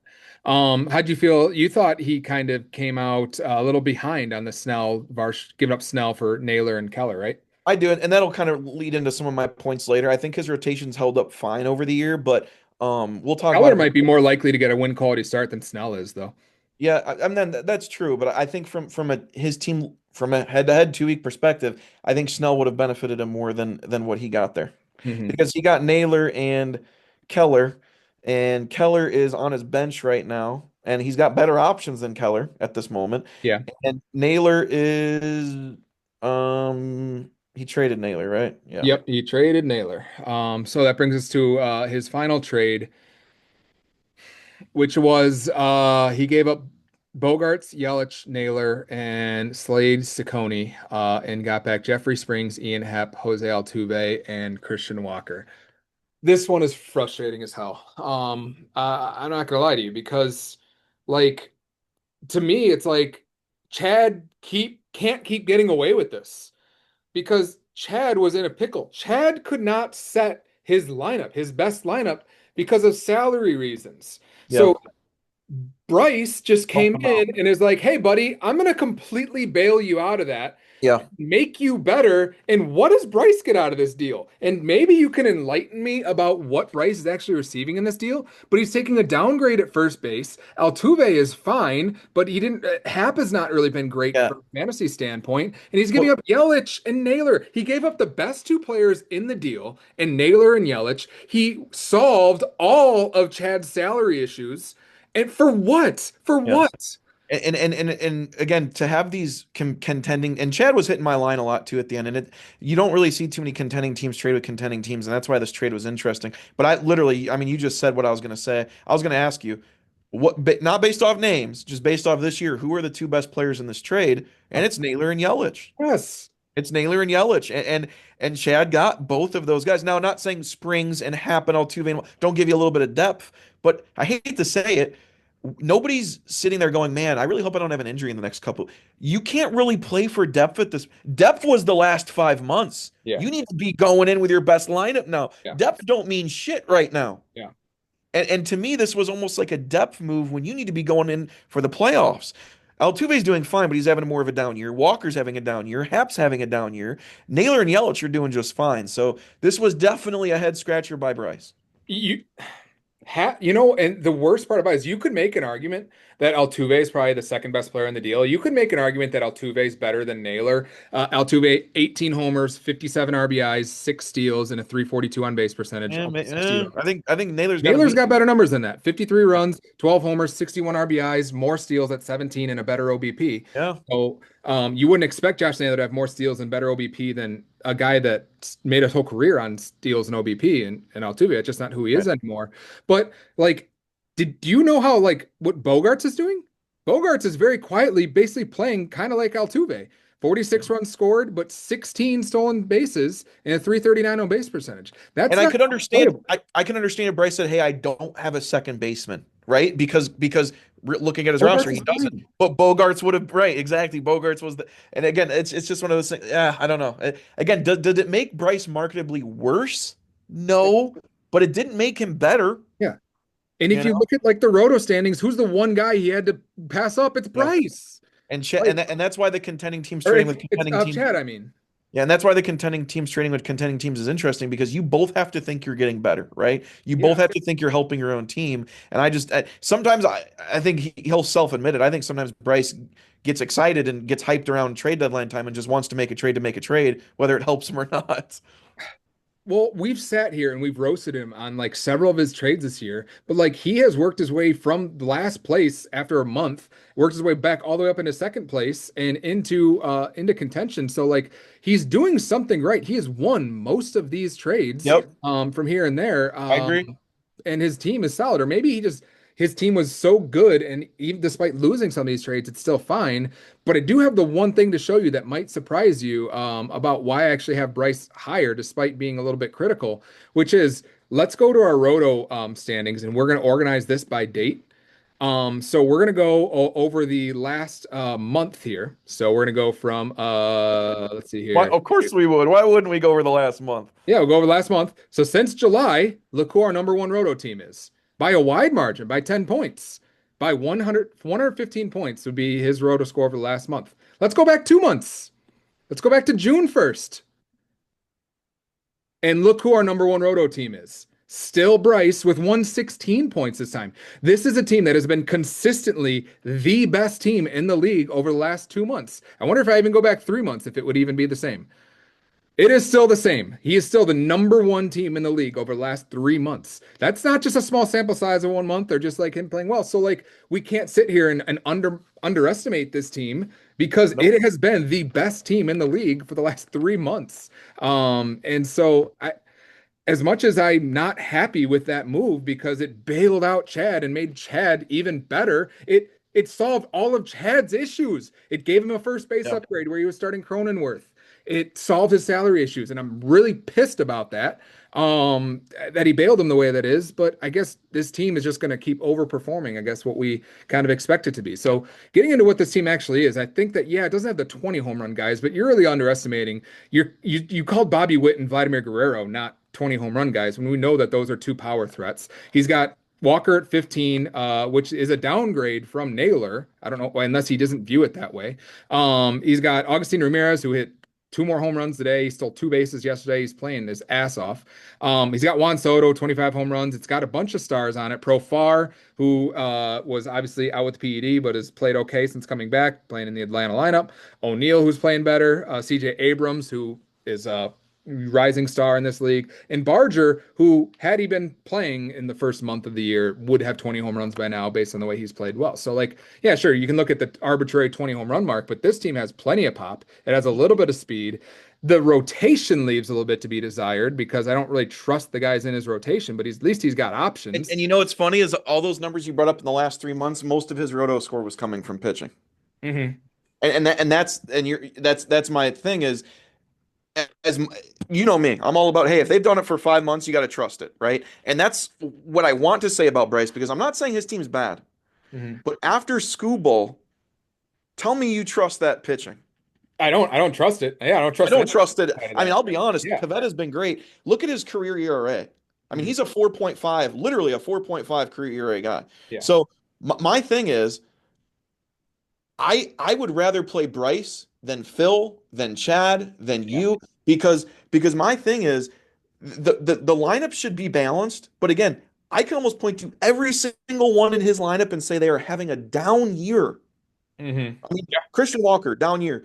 Oh, Altuve, down year. Vlad, a great OBP, down year. Bobby Witt, we just said, down year. Ian Happ, down year. Juan Soto, as great as a stat line that is still a down year. That's his lowest OBP in 5 years. He's not going to match his RBIs. He's not going to match his home runs from last year. The only thing you can look at is his steals. Other than that, he's having a down year. Yeah. So every single one of Bryce's hitters is having a down year, and now you're expecting me in a 2 week playoff matchups to expect that team's just going to club their way to victory. I You don't think it's going to happen. see, that's where you're actually convincing me the other way now. Because if you tell me right now that all of his players are you're having down years, which is what you're telling me is that all of his players are underperforming, and so many of them are veterans that probably didn't forget how to play baseball. I think Vladimir Guerrero is going to be fine. I think Bobby Witt's going to be fine. I think these guys are going to, I Juan Soto agree. is going to be okay. I agree. Like, so if all they have to do is just get back on track or get hot or get back to what I expect everyone to, my philosophy is you're always going to regress closer to your mean.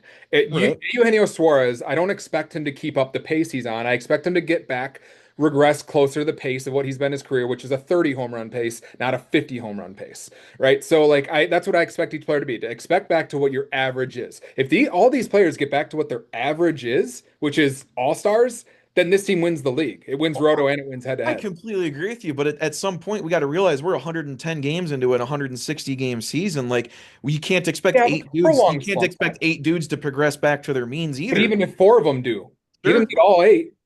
We use ceiling and floor a lot, right? I think this team will put up a good matchup against every team. Yeah. I don't think this team is orchestrated, organized well enough. Like Phil's team, kind of how I broke it down, is a way better head-to-head team going into a 6 weeks playoff marathon than Bryce's is. Yeah. I mean, the pitching, the balance of the hitting, all that type of stuff. Because I'm telling you right now, dude, I'm telling you, 2 weeks of that rotation, all you need is Pavetta to start breaking down, or Casey Mize. Sonny Gray, we just talked, isn't Sonny Gray's arguably a second best pitcher, and Yeah. we have not really talked about. I mean, he's got a 4.4. Skubal in a 2 week matchup might get three, maybe gets 4 starts. Really lucky, right? We're probably talking What, three. what if this team just zags? What if this team come playoff time goes, I am going to put in my lineup my home run hitters. I'm going to win home runs, RBIs, and I'm going to try for OBP. I'm going to win runs. And then I'm going to put in my closers. I'm going to win ERA, whip, and saves. Yeah, It's win six categories, right? could do the You Jordan method from can do last year. I mean, Skubal and saves, right? And then yep. just do he'll win saves, ERA, whip potentially, and then he will have a really good shot at winning home runs, RBIs. I think this offense is just as good as yours. I think this offense is just as good as Phil's. It's just as good as mine. I think that there is some guys in here that he needs these guys to play well. He needs these guys to turn around. I mean, I And don't. that's the thing. I could also see a week where I mean they've all theoretically struggled, right? Can't we Yeah. see a week where they all struggle and it's like, well, what the fuck? I just had an awful hitting week. I don't know. It's a tough team to gauge. I do agree with you. I mean, from a name perspective, this team's loaded, Yeah. but like everyone's having. It's not even bad years. They're just all Mhm. having down years. Yeah. So, and CJ Abrams is also the type that can steal you six bases in a week too. So, Yeah. so he's But still he three and also only three. has, I mean, we just looked at Phil's team. He had 4 or 5 dudes over 15 or 20. Yeah, If for some reason Abrams and Bobby Witt maybe get a steal on the week, yeah, who else is getting steals? yeah. But I He just doesn't have a single dude. yeah. Listen to this. He does not, and again, in a 2 week stretch, it might not matter as much. He has two guys over 60 RBIs. Two. That's an arbitrary number. Come on now. He has 58, 57, 58, 52, and 52. So none of those guys, based on projections, none of those guys are even on pace for 90 RBIs. Hmm. If you got 57, you got to be on pace for 90, right? We're more than two Oh, thirds of the way in. We're more than 2/3 of the way in. I mean, it's right on. It's like right on track for yeah. high 80s. I look at that as being like, hey, there's some room for growth here. So Meanwhile, I have a dude already with 90 RBIs and a dude with 75. Like, you know what I mean? Like, I'm not going to keep doubting this team. I'm not going to keep doubting Bryce. He I'm deserves. not down it either. I think it's a very, very good team, but like I I have it fifth. I have it second, just Yeah. because I looked at that roto and I was just like, I can't just call this the fifth best team after he's literally proven for the last 3 months. Sorry, I have him sixth. I have him That's sixth. wild. That's disrespectful. Sorry. It mattered again. You're talking a marathon over a 6 month season. Bryce has proven in a roto perspective, yes, that roster can hold up. You're talking 2 week sprints every 2 weeks. You got to put the best roster out there. You have 2 weeks to do it. I don't think Bryce's roster holds up against Phil's or yours or mine. It might. Yeah. I think it will. I think it's proven enough that it will. If you Um, were to ask me, hey, who's going to finish in top three of Roto? I wouldn't put Bryce sixth. I'd put Bryce second or third. yeah. But from head to head, I think Bryce's team is not set up as well as others. Yeah. All right. So I have him second. You were being disrespectful to my guy Bryce. Me and you got Phil and Bryce pretty much flopped. Yeah. Uh-huh. Next we're gonna go to Dex's team. I have been throwing a lot of hate at Dex's team throughout the year. He kind of loaded up a little bit at the deadline. There's just some moves that haven't really made sense to me, and just some parts about his roster that haven't really made sense. I'll give him credit. His pitching has been phenomenal. He's only made 4 trades, 2 of them since the last podcast. So he made the big one with Dana, where he acquired Castellanos, Reynolds, Seiya Suzuki, and Wilson. And he basically all that he gave up Riley Green. Do you think that was too much to give up, not enough, or just right? No, kind of like I said earlier, I applaud the move. I think it's a cool creative move that I think we could probably have more people look at and see and go, hey, that makes sense. I might have given up a guy that's really helping me this year, but I loaded up. Again, looking back on it, is Reynolds and Castellanos, this is 3 weeks ago already. Is Castellanos and Reynolds really holding their bargain? Not really. But again, from a 2026 perspective, Suzuki and Green are pretty much, we looked at it earlier. They're almost identical. So from this year's perspective, this trade really hasn't hurt Dexter at all and can only help him. Yeah. Yeah, so I would think it was a little bit of an underpay just because I don't view Riley Green as like oh my God, this is such an incredible asset as you do. I think he's a solid player. I think he's a keeper, but I don't think he's like the untouchable kind of type because I just think he's just a decent value more than anything else. I don't think he's a first round draft pick. He might even be a second round draft pick, and he's just a $20 player or a $30 player you have for 20. And Yep. I think it seems like a little bit of underpay, but the fact that Wilson's hurt and I just don't really believe in the talent as much as others do and what he can actually do, what he actually provides, and that Reynolds and Castellanos are borderline bench pieces. And I don't think Castellanos is more of a staple because the being in the good lineup gives them the run scoring and the RBIs. But I don't think anybody would be coming for those players anyway. It's not like people would be lined up to get Castellanos or Reynolds or Wilson at this point. So I think it kind of worked out both ways Yep. as being fine. And then we kind of talked about him giving up Yamamoto and Bush for acquiring Machado and Boyd. So I think this one we like because I would rather have a $3 Boyd over a $30 Yamamoto, and I'd rather have Machado over Bush. So I think it kind of works out Yep. well. And honestly, for this year, as much as we're Cubs fans and as great as Bush has been, I'll probably take Machado rest of year. And honestly, it's close, but Boyd's been so nasty. I'd probably take Boyd rest of the year over Yamamoto. I mean, it's close, but But I you mean, know it's Yamamoto, it will never be a two-start pitcher because he only pitches once a exactly. week. So that kind of works against you because you in that 2 week matchup, you're only getting 2 starts. You're not getting Yep. three. So from a 20, again, from a playoff perspective, I think Dexter's team does get better this year from this trade. You think It's that close. Yamamoto only threw 90 innings last year? I wonder if he gets limited all down the line, or if they keep him steady. They'll keep him at 140, 150, probably. They won't let him go too much higher than that before the postseason. Yeah. But I heard it in the Cubs pod or in the broadcast the other day. The Dodgers, I think, averaged like 3.2 or 4 innings from their starters in the playoffs last year. Yeah, they ran 3 starters. And then there's just a bunch of bullpen guys. So kind of interesting move there. Yamamoto going 3 innings, That Kershaw of course going. they trailblazed. That's why all the teams traded for the relief pitchers because they saw what the Dodgers did and go, I'm going to recreate that and do it better than the Dodgers do. Good luck with that. So a couple trades that kind of helped his team a little bit here. Didn't really hurt it, but helped it a little bit. I'd probably give him just B pluses or Bs on both, maybe. From that standpoint. So it brings us to where his team is at now. So I look at this team as a very flawed team. A lot of guys in this lineup who don't really belong in a competitive lineup. I mean, from guys that are okay, from Bichette and Burleson and Noelvi Marte and Nico Horner and even Freddie Freeman that are playing okay. Giancarlo Stanton's playing pretty well, all things considered, but they're not guys that I'm like. uh, if I'm trying to contend, guys that I'm like confident in, even Jason Dominguez of like contributing a lot. I guess the steals kind of helped Dominguez a little bit, but this is certainly the worst offense we've talked about on the podcast so far, with just Peter, like Peters is worse. I guess Peters is worse, but at least Peter had some stars on it, where this doesn't really have a single one, doesn't have a superstar, doesn't have an Aaron Judge, doesn't have a Churio, doesn't have it, it has an Austin Riley, I guess, which is your Manny Machado. Seiya Suzuki is coming back down to earth. He was on a 40 home run, 140 RBI pace at one point, which we didn't expect him to finish with that, but he's kind of come back down to earth. So now it's starting to underperform. And the pitching staff has really been the saving grace for this because I had my doubts about this pitching staff, but it's really pitched phenomenally across the board when it comes to having your stable closers and Josh Hader and Ryan Helsley. Oh, rest in peace. But you have Hader, and then you have just the 5, 6 starters that he's had that have all pitched well. Giolito's pitched well. Castillo, Matthew Boyd, Lodolo, Lugo, Pepio, all those guys with sub 4 ERAs. Not the best whips, but fine enough whips, and getting a ton of win quality starts.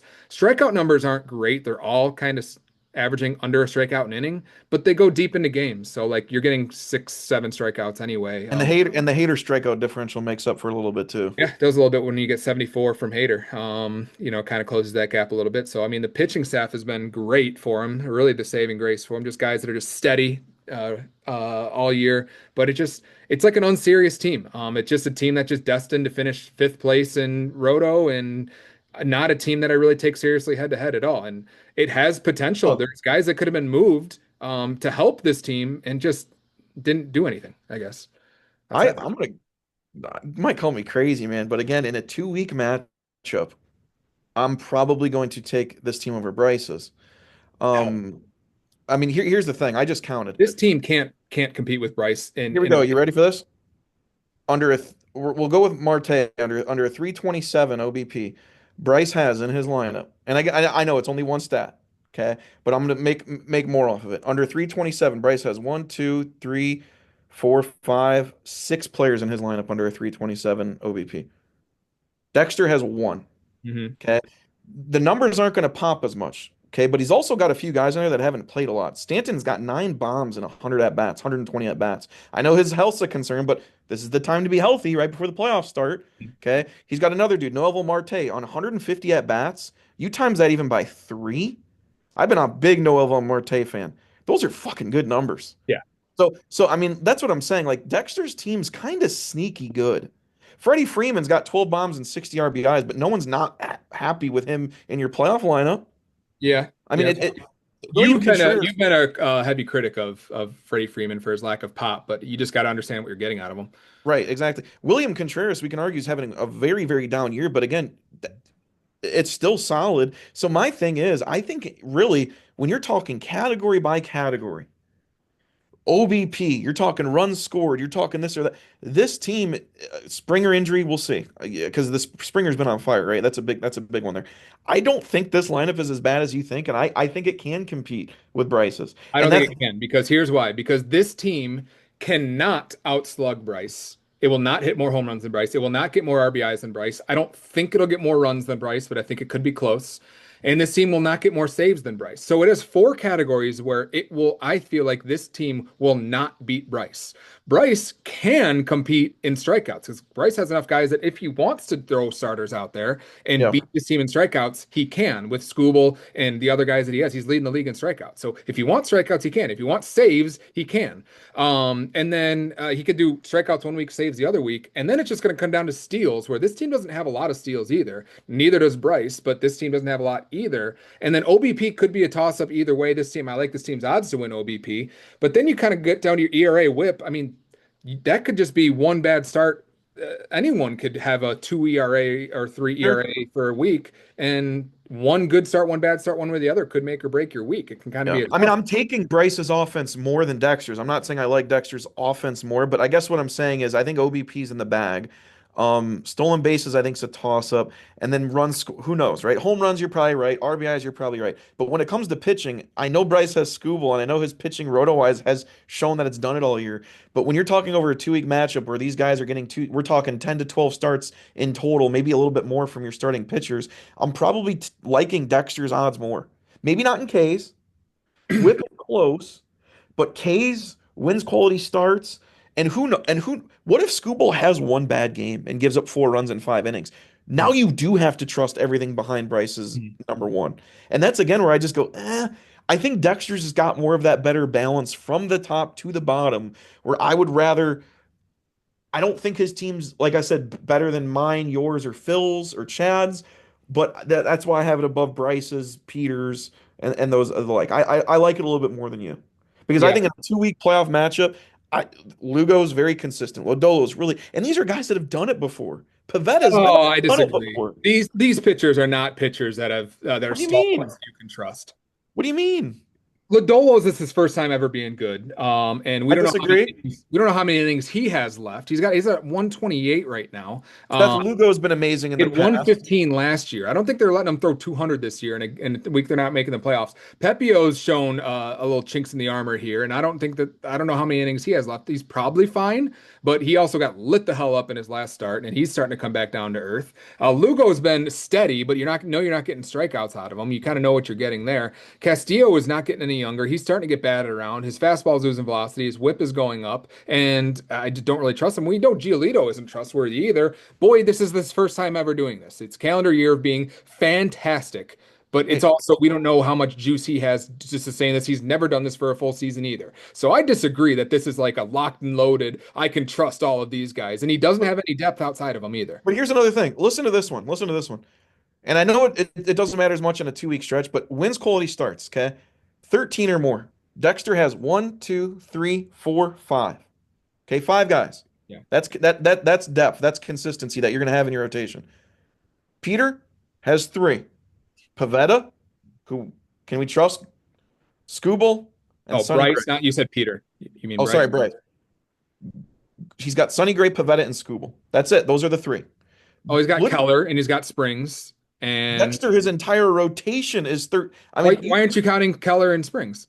I guess he's not. They're not in the starting lineup. Yeah. But who are you taking out? I And mean, I he's mean, got Priester hasn't been in the rotation all year, but he's got 11 and only 107 innings. yeah. I mean, he's got to take someone out if he's putting Keller in, right? Yeah. Who do you take out? Mize, Uh, okay, maybe. But I don't know. It's just one of those things. Like, yes, Skubal. It's easy to say. Skubal makes that rotation way better, no doubt. I mean, that's a common sense statement. But if you're taking the whole of the means, I'm taking Dexter's pitching. I'm taking Bryce's offense. But I think the pitching, I think the offenses are closer than you think. yeah. Yeah. I just, I guess I am a lot more critical of Dex's team because I feel like it's been very negligent. Because I just feel like there was way more that this team could have been. This is a team that could have gone out and made other trades, could have traded away A contracts. I mean, this team is loaded with players that like take a flyer on, go trade somebody for somebody. Like other teams for whatever to upgrade this offense a little bit. Offer Willie Yeah. Castro for $3. Offer Tovar for 11. Offer Gurriel for 3, and go say, hey, Justin, I'll take Adolis Garcia for and I'll get trade Gurriel for 3 for it. But it didn't do all that. And then this team lost a closer in Ryan Helsley. This team has one closer now, and Josh Hader. And you're like, oh well, maybe it'll like, get a closer in free agency. Nope, Dex decided to sit out waiver wire run last night, and he has $78 of claim budget remaining, and so therefore he decided that he just wanted to go and let if we go And to our and I do think that's going to hurt him because I have he, not really done the math on it. I think every playoff team has two closers. yeah. So if he's going into a matchup with one, granted it's Josh Hader, and who knows in a week, Josh Hader might get three. I've had two closers in a week and gotten zero. You just Mhm. don't know, right? But I'm pretty sure he's going to be the only playoff team going in with one Yeah. closer. And you don't think that a guy like Randy Rodriguez, the closer for San Francisco, would help this team? And he didn't feel like spending any of his $78 and let Chad get him for 23. Yeah. Andrew Vaughn wouldn't slot into this lineup right now and No, it help would this not. lineup. It would not. Yes, it would. No, it would not.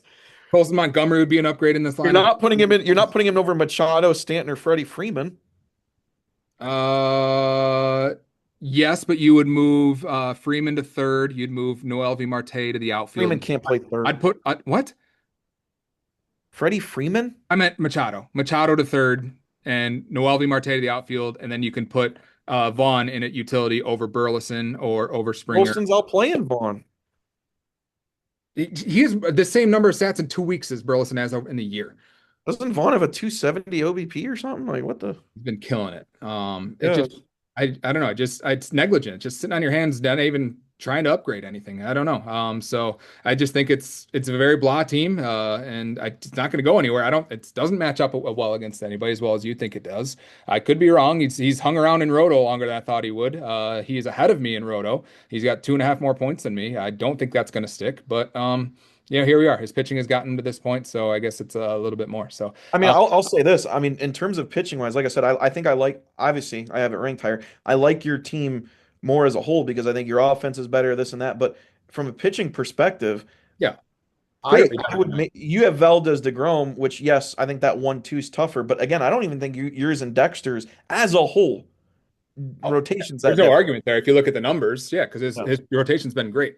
I'll take mine because I just trust my guys a little bit Sure. more. Yeah, But I agree. But I think in terms of matching up against people, I think Dexter matches up decently well against certain teams. But we'll see. Yeah, we'll have to see. I wanted more out of him. I'm Yeah. disappointed. All right, so our seventh team here, that was our sixth team here in our standings here. So that brings us to our last team, which is Chad's team on the outside looking in on the playoff picture here.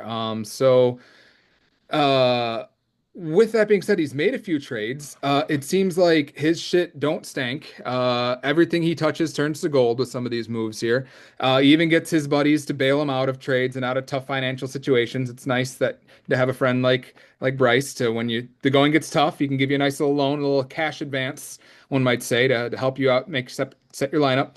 Got Altuve for nothing, freebie. So to only had to give up Christian Campbell to get Altuve.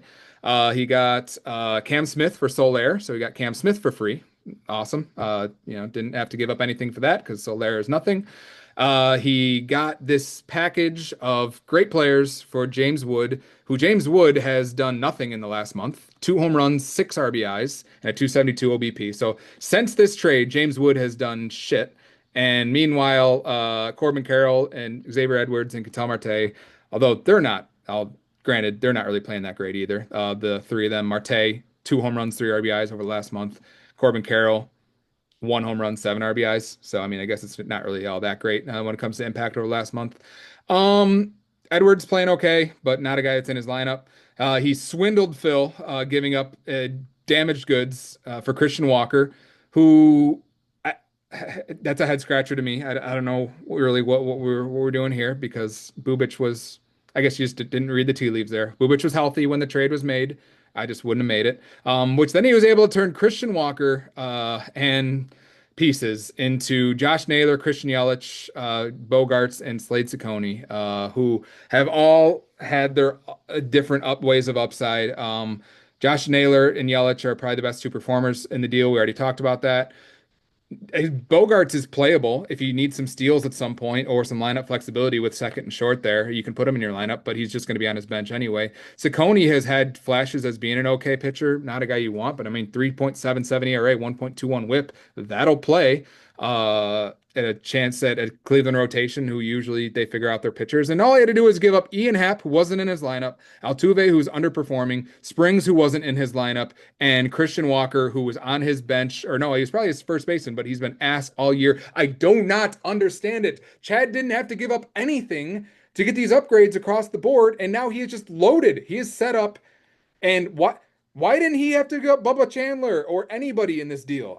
I don't get it. Yeah, I mean, yeah, I mean, the rich keep getting richer. I mean, and it's one of those things too, which is interesting because in an earlier pod, we've consistently ranked Chad number one for the most part. I mean, I know you had me number one, but in the top three all year. And I remember there was even the I think June pod. I had him actually oh, I had him number 5 actually. I had And I him remember that. So I Gary. remember you looking at Chad's team, and I remember in the last pod you kind of looking at it and go, you know what? This team's really not as good as I thought it is. It's really not. There's holes. There's this, and I I knew still it had look at potential because it had assets. right, and I still look at it that in a similar sense because if you were to tell me, literally, if we pull up his lineup here, he's got three dudes in his lineup under 4 dudes in his lineup under 10 home runs. Yeah. Cam Smith, Xavier Edwards, Simpson, Bogarts. That can't play, right? That can't do it. But here's the thing. He's And it's just not got like they have 9 home runs either. right. he's just got everything. He's got this. He's going to cook everybody in steals. Mhm. Okay. Oh, wow. You're missing Pop. Oh, well, there's Otani with 38. We know Tucker can hit homers. Yelich. Ketel Marte has 20 and only 300 at bats. So we know he's a bopper. Corbin Carroll. It's one of those things where, yes, it's almost like you can't afford to have this many players of that caliber in your lineup, but then he just completely blows it away with other guys. So Mhm. and then we go to the pitching, which again, I don't want to face this pitching. Yuri Perez has been everything as advertised.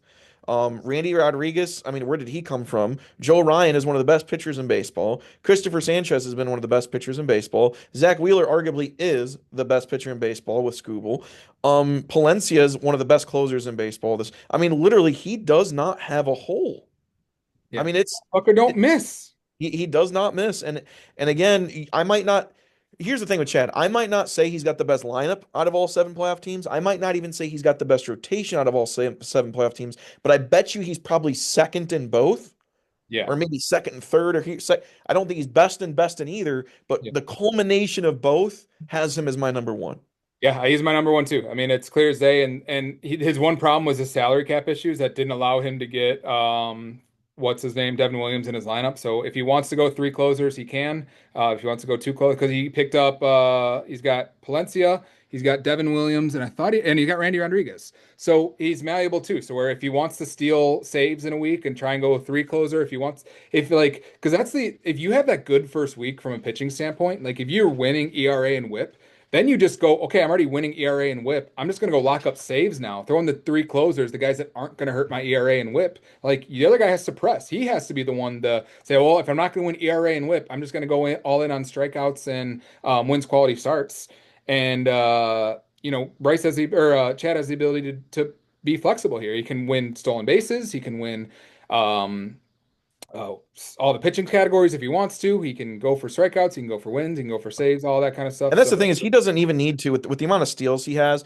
Like again, in a 2 week matchup, Chandler Simpson probably isn't in your lineup in the first week, right? I mean, he's like a hey, I'm losing steals, let me throw him in.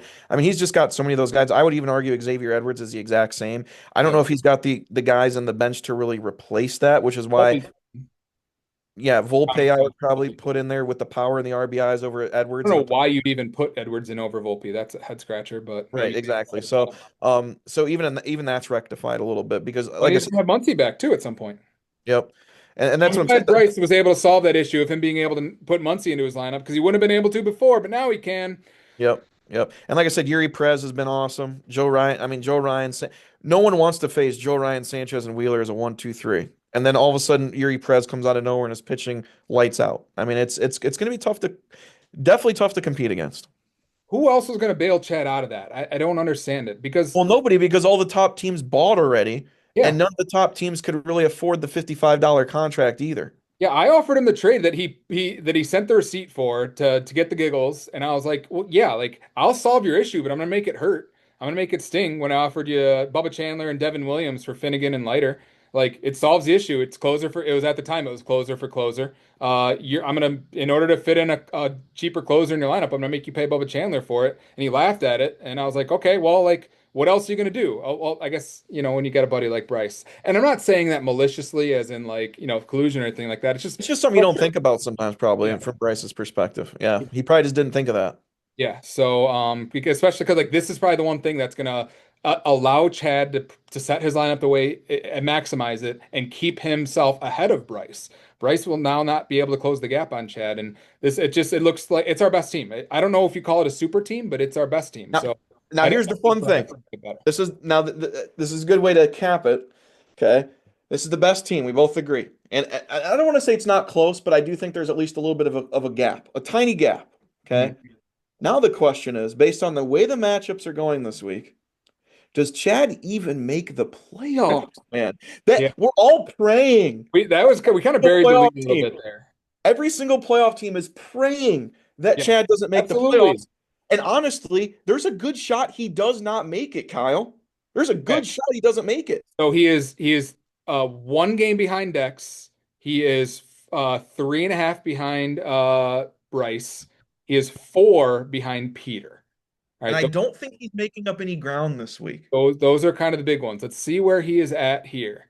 Right now, he is Winning 7-2 over Chris.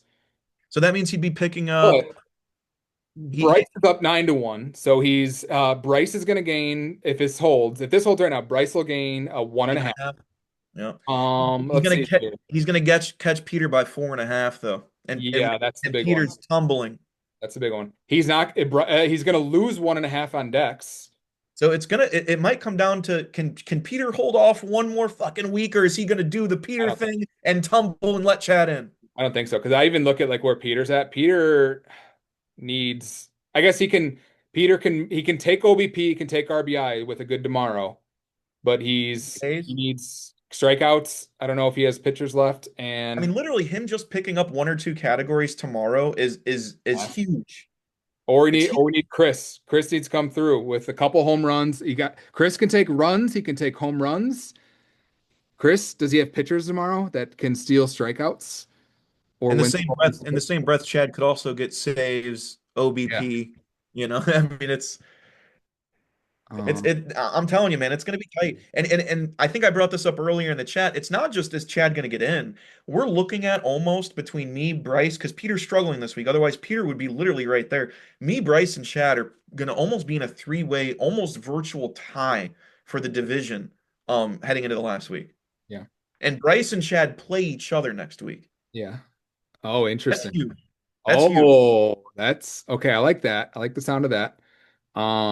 So I mean, Chris has ceased And tomorrow. guess who I play? So I play Peter, Bryce plays Chad. Oh, I mean, come awesome. on. Love that. That's incredible. That's Yeah. theatrics right there. That's fireworks. So Yeah. Chris has ceased tomorrow, and Chad has Christopher Sanchez tomorrow. So I don't see him making up any of those pitching categories. Yeah, so it's gonna be tough, man. It's gonna be a crazy last week. I'm telling you Yeah, that. it's gonna I'm be really excited on Sunday when that last game goes through to check those standings and see exactly what it looks like. yeah, it's gonna be interesting. So we need Chris's offense to get a couple runs, couple homers, maybe hold off OBP. Oh God, that's terrifying. And Because then everyone is stupid if we're not rooting for Chad to miss out on the playoffs instead of yeah, Peter. I mean, yeah. or anybody. I mean, whether Yeah. it's Bryce, Peter. I mean, who knows? If I had an Who awful, wouldn't want to face Peter in the playoffs? I mean, what's crazy is I don't even want to think about it because I'm definitely not counting my chickens. But if I would have had like a 2-7 week versus Phil, I'd be on the outlook coming in. Yeah. I mean, and that's happened to me before where Yeah. I've literally missed the playoffs in the last week of the season. So it's not a fun feeling. Yeah. All right. Well, that is our our conclusion of our buyers podcast. You want to go ahead and go read through your rankings. Right now I have Chad number one, Bryce number two, myself three, you four, Tyler five, Phil six, Dex seven, Peter eight. So I had Tyler above Peter even. But I think upon further review, Phil deserved to be higher. Phil's probably more in like the 3-4 range. But what did you have? I got Chad 1, Phil 2, myself 3, Kyle 4, Dex 5, Bryce 6, and Peter 7. Yeah, I'd say, pretty accurate there. And I'd have to look at my preseason rankings. I'm curious how many of I the got him right playoff here. you got. So what were my top six pre after the draft? What were my top six teams? Top six after the draft were Chad, Bryce, Dana. No, hang on. Yours were me, you, Dana, Chad, Bryce, Phil. So I got 5 out of 6 playoff teams right. And That's pretty good. I had Bryce, Eric, Bryce, Eric, Kyle, Chad, Dave, Dana. So I only had 4 out of 6 because I Yeah, had Phil 7 and I had Dex 10. yeah. But, I mean, there's still more. And then Peter down at 13, but he's found a way, I guess. I had Um, Peter pretty low too myself. So yeah, you even had Dana 4, Dex 5. You had Tyler 6 in the yeah, last. yeah. And you had Phil down at 8, Bryce at 7, and Peter at 10. Yeah. See, I've not been high on Bryce's team necessarily all year. I've always liked it, but I've never liked it as much as you. But that's kind of interesting. I'll take 5 out of 6. That's pretty good. Not bad, not bad. Yeah, maybe some injuries, but yeah, Dana was really the big surprise, I'd say. And then, you know what's funny is I went 5 out of 6 last year. You know which one I missed out on? You? Dana. Oh, Dana. Oh, yeah, that's right. I had Dana again making it, and he proved me wrong. So next year, I don't care how good his team looks, he's at least seventh. Yeah. Yeah, it's gonna look good. It's gonna look good. Yep. I think that probably 5 hours of podcasting is probably enough. I don't think we need to go into Major League Baseball trade deadline or Cubs. Uh, I It will could, say this, it was a fun deadline, and I remember MLB Network talking about how active it was, and it was insane. But like as weird as it was, there was also like no big deals. Like people freaked out over the Correa one, and even I was like, okay, the dude's hitting 7 bombs with 40 RBIs. Like, yeah, it's a big name, but it's like, oh, okay, yeah, like Mason Miller was great, the biggest draft by or far, haul or prospect haul in a trade at the deadline in a very long yeah, time. Because you don't really see prospects move like that mid-season when they're that caliber. But right. to be, we don't know what it's going to end up being. So, oh no, the delayed Braves and Reds at the Bristol. So yeah, enjoy the Braves Reds on the racetrack tonight. Hell Hopefully, yeah. the game in at some point. And then I don't think. Oh, do you have any playoff predictions Like for fantasy or baseball? for fantasy? So I will say I did write down that I do predict that it'll be you, Chad, me, Phil, Dex, and Bryce. So I do have Peter missing out, was my prediction. Yeah. And then I think that it'll finish Chad number one, Bryce number two, and you number three for Roto. That's Yeah, my I mean, mine's pretty much going to go with the ranking. So I do have Peter missing out as well. I think Chad does sneak in. I'll say Chad versus Phil in the championship, and then I'll have the top three roto being, I'll say Chad, Bryce, and then myself. so exactly as I said. Yeah. All right, I think that's enough for us. Thanks for those of you that are still here. If that's any of you, awesome. I appreciate Yeah. it. If nobody listened, then we have no reason to do it. Hey, man. Literally our entire day from 1 to 7, logging on and getting passwords and then recording. Commitment. So hopefully you And guys we'll be back for baseball in what, December, January with our little pre-draft preview pod yeah, kind of going on there. maybe even sooner than that. We'll see. All right, Eric, I think this is about time we end this thing. So thanks for being here. Thanks for taking a big chunk out of your day. And it was a pleasure. Always. All right.